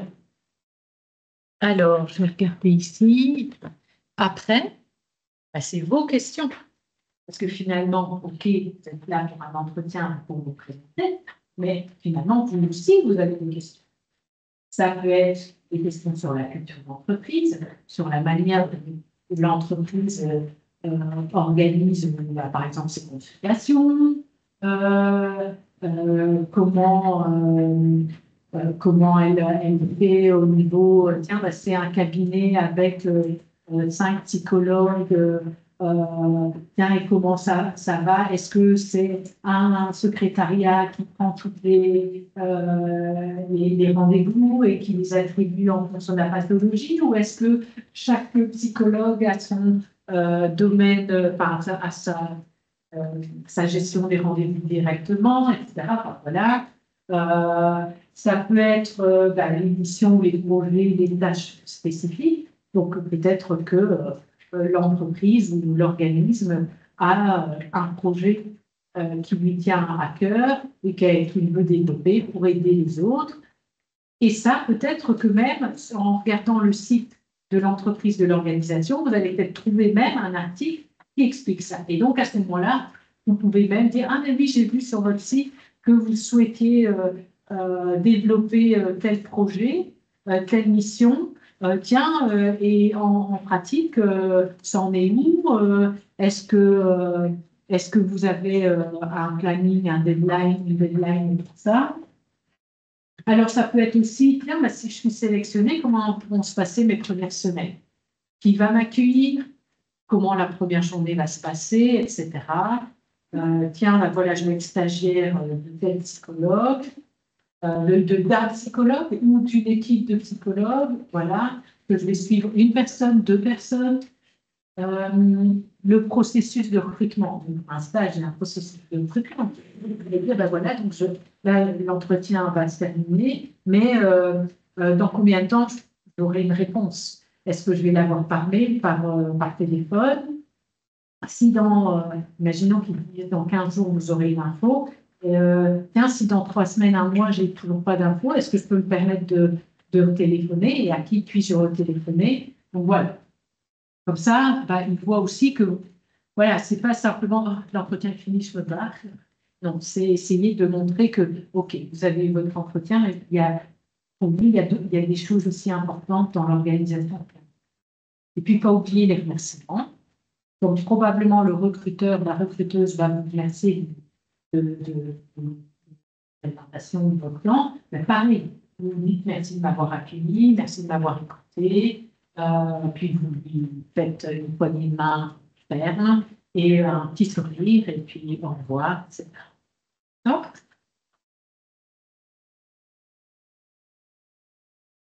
alors, après chez vous, parce que c'est... Ah oui.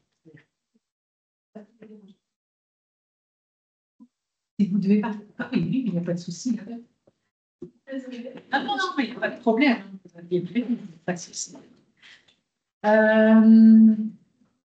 Donc, le débriefing chez vous. C'est-à-dire que vous allez rentrer chez vous, vous allez rentrer chez vous, vous avez votre dossier de candidature de cet entretien, et là, vous allez vous y mettre une feuille en disant l'entretien de telle date, dans telle entreprise, pour tel poste, avec telle personne. Normalement, vous saurez le nom de la personne. Et vous vous dites, bon, qu'est-ce qui s'est bien passé selon vous? D'accord? C'est votre ressenti. Qu'est-ce qui s'est, selon vous, mal passé? À quelles questions j'ai pas su répondre? Donc, si j'ai pas su répondre, je vais la préparer pour un entretien. Est-ce que je peux m'améliorer peut-être sur ma gestuelle ou sur ma communication ou sur certaines infos que j'ai communiquées, que j'ai... tiens, cette question-là, voilà, c'était quand même compliqué. J'ai essayé de répondre ça. Je pense que ça a été, mais je pourrais peut-être améliorer en rajoutant ceci, cela. Voilà. N'oubliez pas que quel que soit l'âge que vous avez et le parcours de vie, on peut faire un entretien d'embauche à 40 ans et rentrer chez soi et se dire, j'ai oublié de dire ça. Ah, je n'aurais pas dû faire ça, j'aurais pas dû dire ça. C'est pas grave, hein. La mort en soi, c'est simplement, oui, vous avez des choses que vous pouvez éviter de dire. C'est pas nécessairement cette chose-là qui va faire que vous n'aurez pas le poste. C'est un tout. C'est vraiment un tout. Bon, bon voilà. Est-ce que vous avez des questions par rapport à l'entretien d'embauche? Est-ce que certains en ont déjà fait des entretiens d'embauche? Et ça va. On vit, hein, on survit, on va dire. Après, bon, ouais, on apprend. En fait, dites-vous que chaque entretien est une expérience et que vous ne pouvez que vous améliorer. Je me souviens en avoir fait quand je suis sortie d'école. Donc, moi, je ne suis pas en psycho, hein, je suis en sciences de gestion, donc un autre domaine. J'ai fait peut-être. Alors, j'ai eu de la chance à l'époque, j'ai fait 3 entretiens dans des domaines et des entreprises différentes. Et donc, voilà, là, quand j'étais plus jeune, je me suis dit, oula, ça, j'aurais peut-être pas dû dire, ça. J'étais stressée, etc. Et puis, j'ai eu un poste, puis j'ai postulé ailleurs 2 ans après. L'entretien, il s'est passé un peu différemment, mais voilà, j'avais acquis déjà de l'expérience, j'avais acquis un peu de maturité et d'aisance, on va dire. 5 ans après, j'ai repostulé ailleurs. Et là, en plus, je me suis retrouvée face à 5 personnes qui posaient plein de questions. Donc, là, quand on a 5 personnes devant soi, il faut qu'on regarde tout le monde à un moment donné. Donc, voilà. Et puis, voilà, j'ai quand même eu le poste. Enfin, j'ai eu le poste, voilà.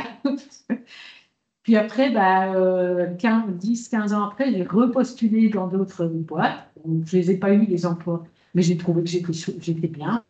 Les gens avec qui j'avais conversé, c'était chouette. Et voilà, et c'est pas... et on avance, et voilà.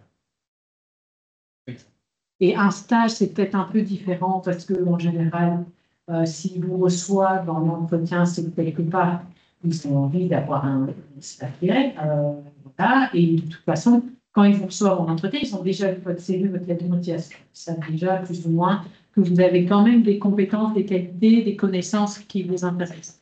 Mais après, c'est certain que, voilà, comme j'ai dit tantôt, ils sont 3 candidats, 5 candidats, on fait du mieux, on se présente au mieux, et puis après, on espère. Mais c'est pas ça que vous êtes mauvais, hein. C'est simplement qu'à un moment donné, ils doivent faire un choix. S'ils pouvaient prendre 5 stagiaires ou 5 personnes pour un même poste, ils le feraient. Mais là, voilà. D'accord? Donc, jamais vous dévalorisez. Vous faites un débriefing, mais vous vous dévalorisez pas. Voilà. Et du coup, ici, et je vais vous la montrer après. Donc, il y a des offres de stage, mais il y a aussi tout ce qui est les astuces, les conseils, les fiches outils concernant ce que je vous ai expliqué, qui sont sur la plateforme Lumos Career Center. D'accord? Et je vais vous la mettre, je vais vous l'ouvrir pour vous la montrer. Alors, déjà, non, je vais faire autrement.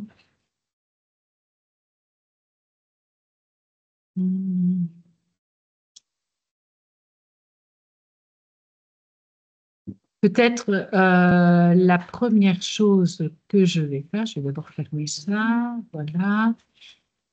Ça, je vais fermer.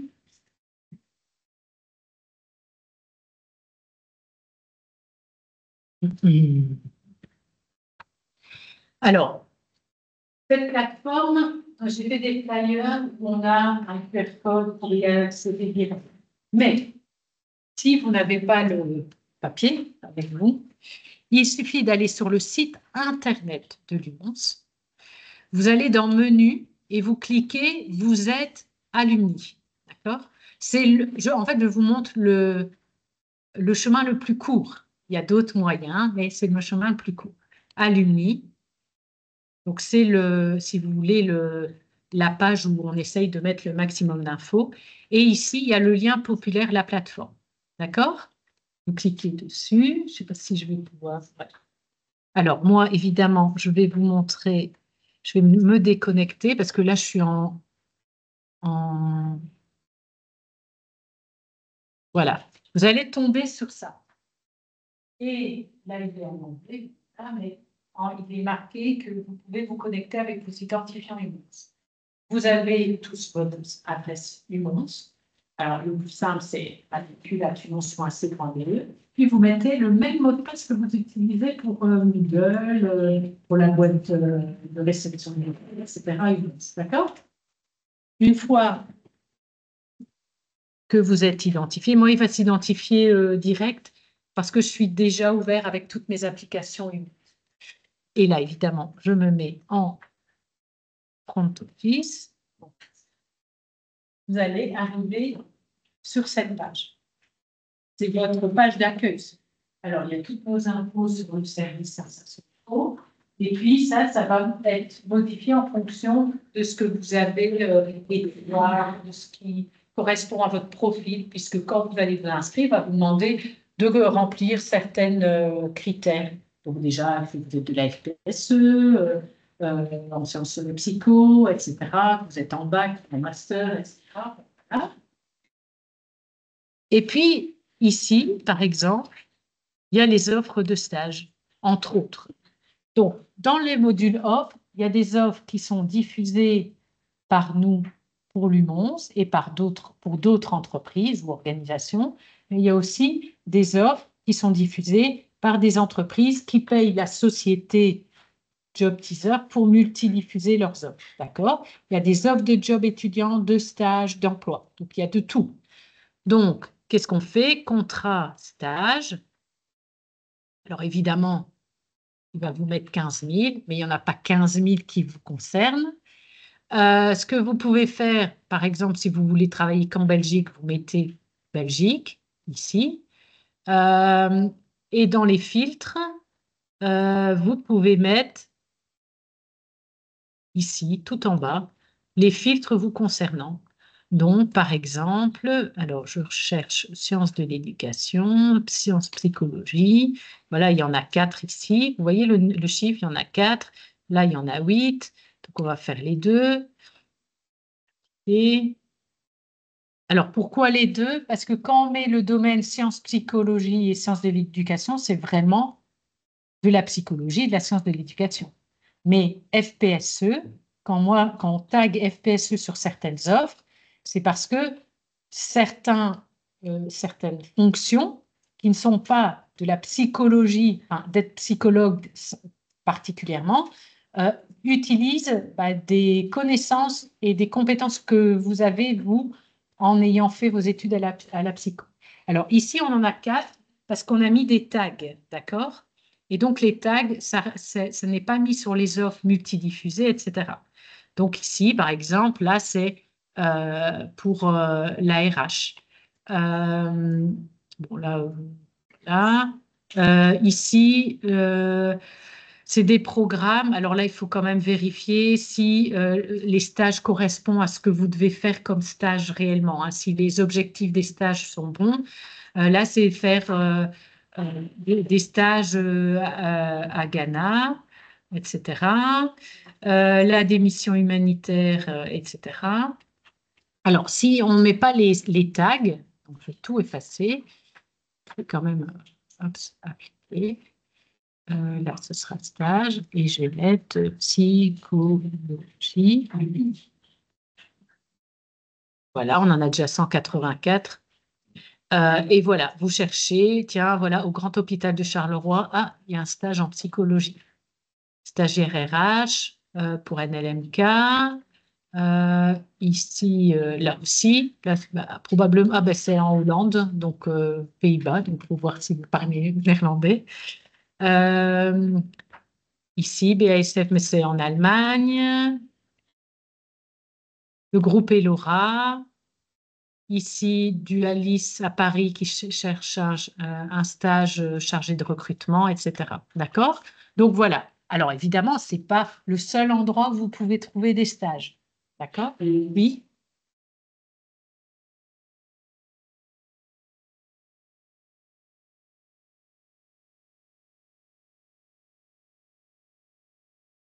Vous êtes en FPSE, vous êtes à la psychologie, tout le monde ne va peut-être pas être psychologue clinicien avec un cabinet, etc.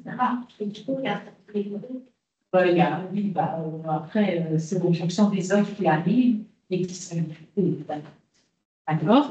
Il y a aussi une autre manière de chercher des offres de stage. Vous allez via les fiches entreprises. Alors, ici, il y a des fiches entreprises, mais vous pouvez aussi vous dire, tiens, mais moi, j'habite à tel endroit, à Charleroi, il y a le CHU de Charleroi, ça m'intéresserait. Ben, je vais directement sur le site du CHU de Charleroi, où là, en général, excusez-moi, on vous entend beaucoup. Merci.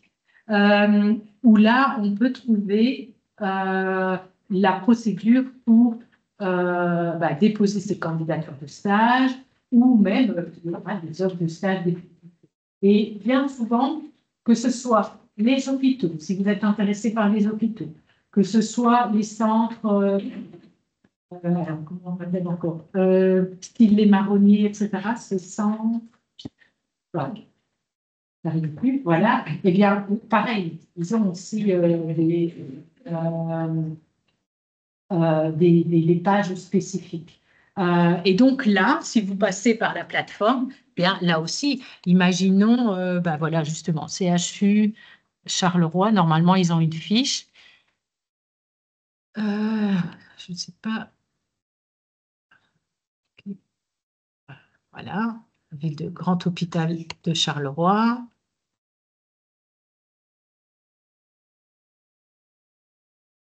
Il y a 2 offres exclusives. Alors, je ne sais pas s'il y a des stages, mais on va aller voir. Ah ben, stage en informatique, stage en psycho. D'accord? Et après, vous pouvez voir le site ici. Donc, si vous cliquez, vous vous retrouvez sur le site de l'hôpital. D'accord? Alors, les événements, ça, c'est des différents événements qui peuvent vous intéresser, mais un peu moins en stage. Je ne pense pas qu'il y ait des job fairs, enfin des salons pour les stages pour l'instant. Pas dans votre domaine, je pense pas. En tout cas, je regarde, mais voilà. Et ici, c'est ce dont je vous parlais. Après, les autres, vous irez voir. Les autres, ici, il y a le module Les Plus de Lumons. Et là, vous allez retrouver toutes les infos que je vous ai données sur le CV, la lettre de motivation, l'entretien d'embauche. OK. Par exemple, ici, CV, lettre de motivation. Voici en texte un petit peu ce que je vous ai dit, je vous ai expliqué. Il y a, par exemple, Randstad qui nous avait fait une présentation sur le CV, la lettre de motivation. On l'a enregistrée, on l'a mis là et elle est disponible pour vous. Notre PDF, c'est ce qui est là écrit et que je vous ai mis à disposition. Les fiches outils, vous irez voir, c'est un petit peu du vocabulaire que vous pouvez utiliser, des manières de faire, etc. Le cadre européen commun de référence. Là, c'est un document qu'on a trouvé sur un site français où il mettait les erreurs habituelles de faute d'orthographe, on va dire, dans un CV, lettre de motivation. Et là, c'est les conseils et informations. Alors, ce n'est pas les mêmes traduits en anglais, traduits en néerlandais et en allemand.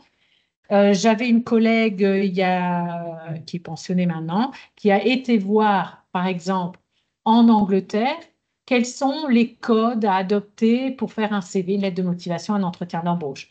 Pareil pour en Hollande ou en Allemagne.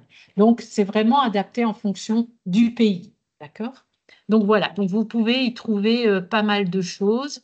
Je vous montre simplement aussi que là, par exemple, dans Entreprise, il y a quelques années, en 2020, je pense, j'avais demandé aux facultés de me donner la liste des lieux de stage habituels des étudiants. Donc, simplement pour vous donner une idée de lieu de stage, mais évidemment, elle n'est pas exhaustive, cette liste, hein. Et peut-être même qu'il y a des entreprises ou des ASBL qui n'existent plus ou qui ne cherchent plus. Mais voilà, ici, vous pouvez trouver toutes sortes de noms d'entreprises et d'ASBL en fonction de la commune, etc. OK.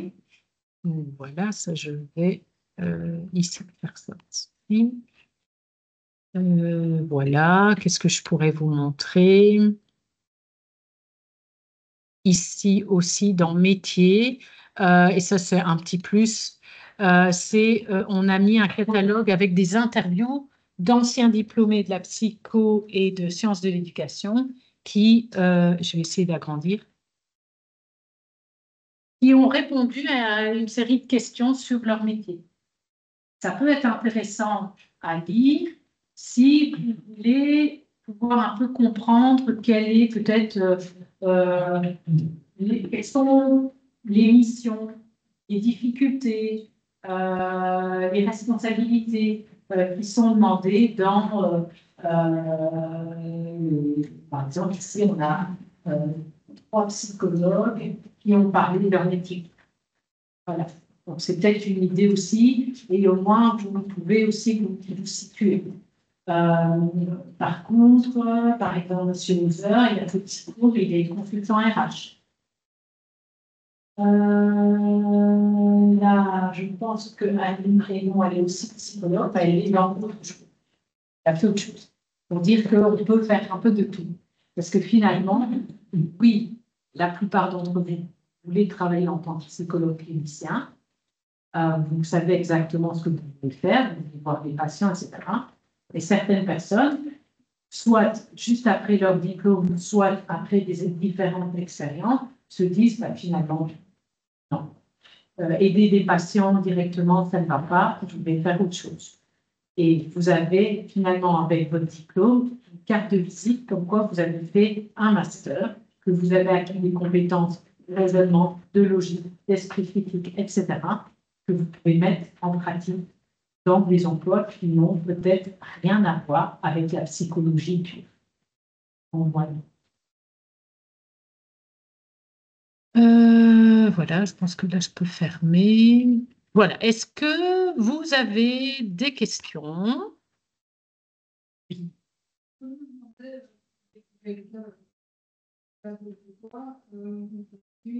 On n'a pas de réponse, ou alors on nous rappelle, on ne nous rappelle pas, après combien de temps nous, c'est un peu.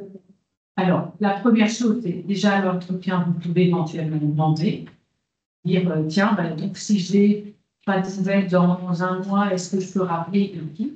Voilà. Après, il faut quand même savoir, alors les stages, je ne sais pas si ça fonctionne de la même manière, mais une procédure de recrutement, ça peut parfois prendre longtemps. Alors, longtemps, pourquoi? Parce que si c'est un comité qui doit analyser vos CV, vos lettres de motivation, qui doit reparler des différents entretiens qu'il y a eu, etc., il faut que tout le monde soit réuni. Donc, du coup, parfois, il suffit qu'il y en ait un qui soit en congé, un qui soit malade, et tout est reporté, etc. Donc, parfois, certaines entreprises ne sont pas très correctes dans la manière de procéder. Parfois, c'est simplement, ben, voilà, des imprévus qui ont fait que ça a rallongé la procédure. Mais en tout cas, imaginons qu'on vous a dit, dans un mois, vous avez des infos, dans un mois, vous n'en avez pas, vous attendez une bonne semaine, 10 jours, vous téléphonez, vous envoyez un mail. Ils ne vous répondent pas, ou ils vous disent ah, oui, mais on va bientôt vous répondre. Ok, vous attendez 2 semaines, vous essayez. Et après, ben voilà. Je pense qu'à un moment donné, soit c'est parce qu'ils ne sont pas corrects eux-mêmes, et donc, bon, ben, on va dépenser de l'énergie spécifiquement pour ça. Attendez, et peut-être que dans 6 mois, vous aurez une réponse, parce que voilà, parce qu'ils n'ont pas été corrects dans la manière dont les choses sont faites. Ou alors, c'est vraiment parce qu'il y a un souci. Et lors de l'appel ou lors du mail, vous demandez, tiens, est-ce que par rapport au délai de procédure qui m'avait été donné, ça prend plus de temps. Est-ce qu'il y a peut-être une situation qui fait prolonger la décision? Ça peut être, par exemple, en emploi, ça arrive que les sociétés entament une procédure de recrutement et puis, quand presque tout est fini, on leur annonce qu'il n'y a pas de budget pour engager. Ça arrive. Heureusement, ça n'arrive pas souvent, mais ça arrive. Mais là, voilà. La moindre des choses, c'est que l'entreprise, elle prévienne alors les candidats de dire, bon, écoutez, il n'y a finalement plus de budget, on ne pourra pas vous engager, mais on vous garde en réserve. Mais maintenant, ça ne sert à rien de téléphoner toutes les semaines ou d'envoyer des mails toutes les semaines.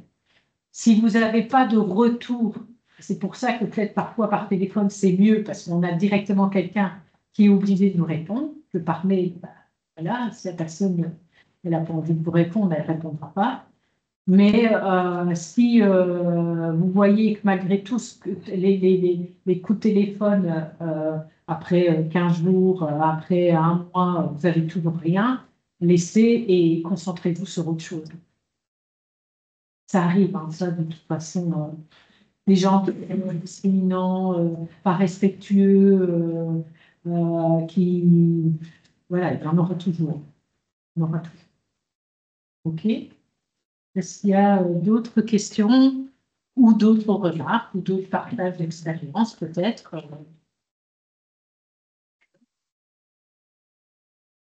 Voilà. Alors, ben, la présentation, à part si vous voulez une info sur autre chose, mais je crois qu'il y a déjà eu beaucoup de choses. Hein. Je vais simplement dire ici, je vais laisser des flyers. Donc, il y a mon scanner center avec le QR code. Il y a les coachings individuels. Donc, c'est un formulaire que vous remplissez, vous voudriez faire du CV, un bilan professionnel, etc. Moi, je vous contacte et on fixe le rendez-vous en fonction de vos disponibilités, en visio, en présentiel. Il n'y a aucun souci. Il y a ici, il y a nos pages réseaux sociaux. Donc, on a LinkedIn, on a Facebook, on a Instagram. Évidemment, il n'y a pas toujours les mêmes infos sur chaque page, parce que LinkedIn, c'est plus les emplois et je dois m'adresser plus à des gens voilà, qui sont dans la vie active ou qui vont rentrer dans la vie active. Instagram, voilà, vous connaissez, hein, ce n'est pas la même manière de communiquer, Facebook. Et voilà, vous pouvez nous suivre. Et puis, si on a des flyers avec des petites phrases de Steve Jobs, Madeleine Fremont et Albert Schweitzer, si ça vous intéresse. Vous pouvez les prendre sans plus. Oui. Vous pouvez m'expliquer ce qui constitue la liste des lieux illustrés? Donc, vous êtes dans le module Les plus de Lumons, d'accord? Vous allez dans Entreprise, et là, il y a lieu de stage Lumons et guide, d'accord? Là, ici, votre futur employeur, emploi ou stage 2021 et 2022, à l'époque où j'organisais Lumons Carrière D et où on était encore une plus petite organisation, j'interviewais, je demandais aux entreprises de présenter leur entreprise, leur mission, etc. Ou parfois, on peut trouver on va dire des interviews d'entreprises. Voilà. Oui. Voilà. Est-ce que j'ai répondu à toutes les demandes, le souhait de chacun? Ça a l'air. Voilà, je vais arrêter le partage.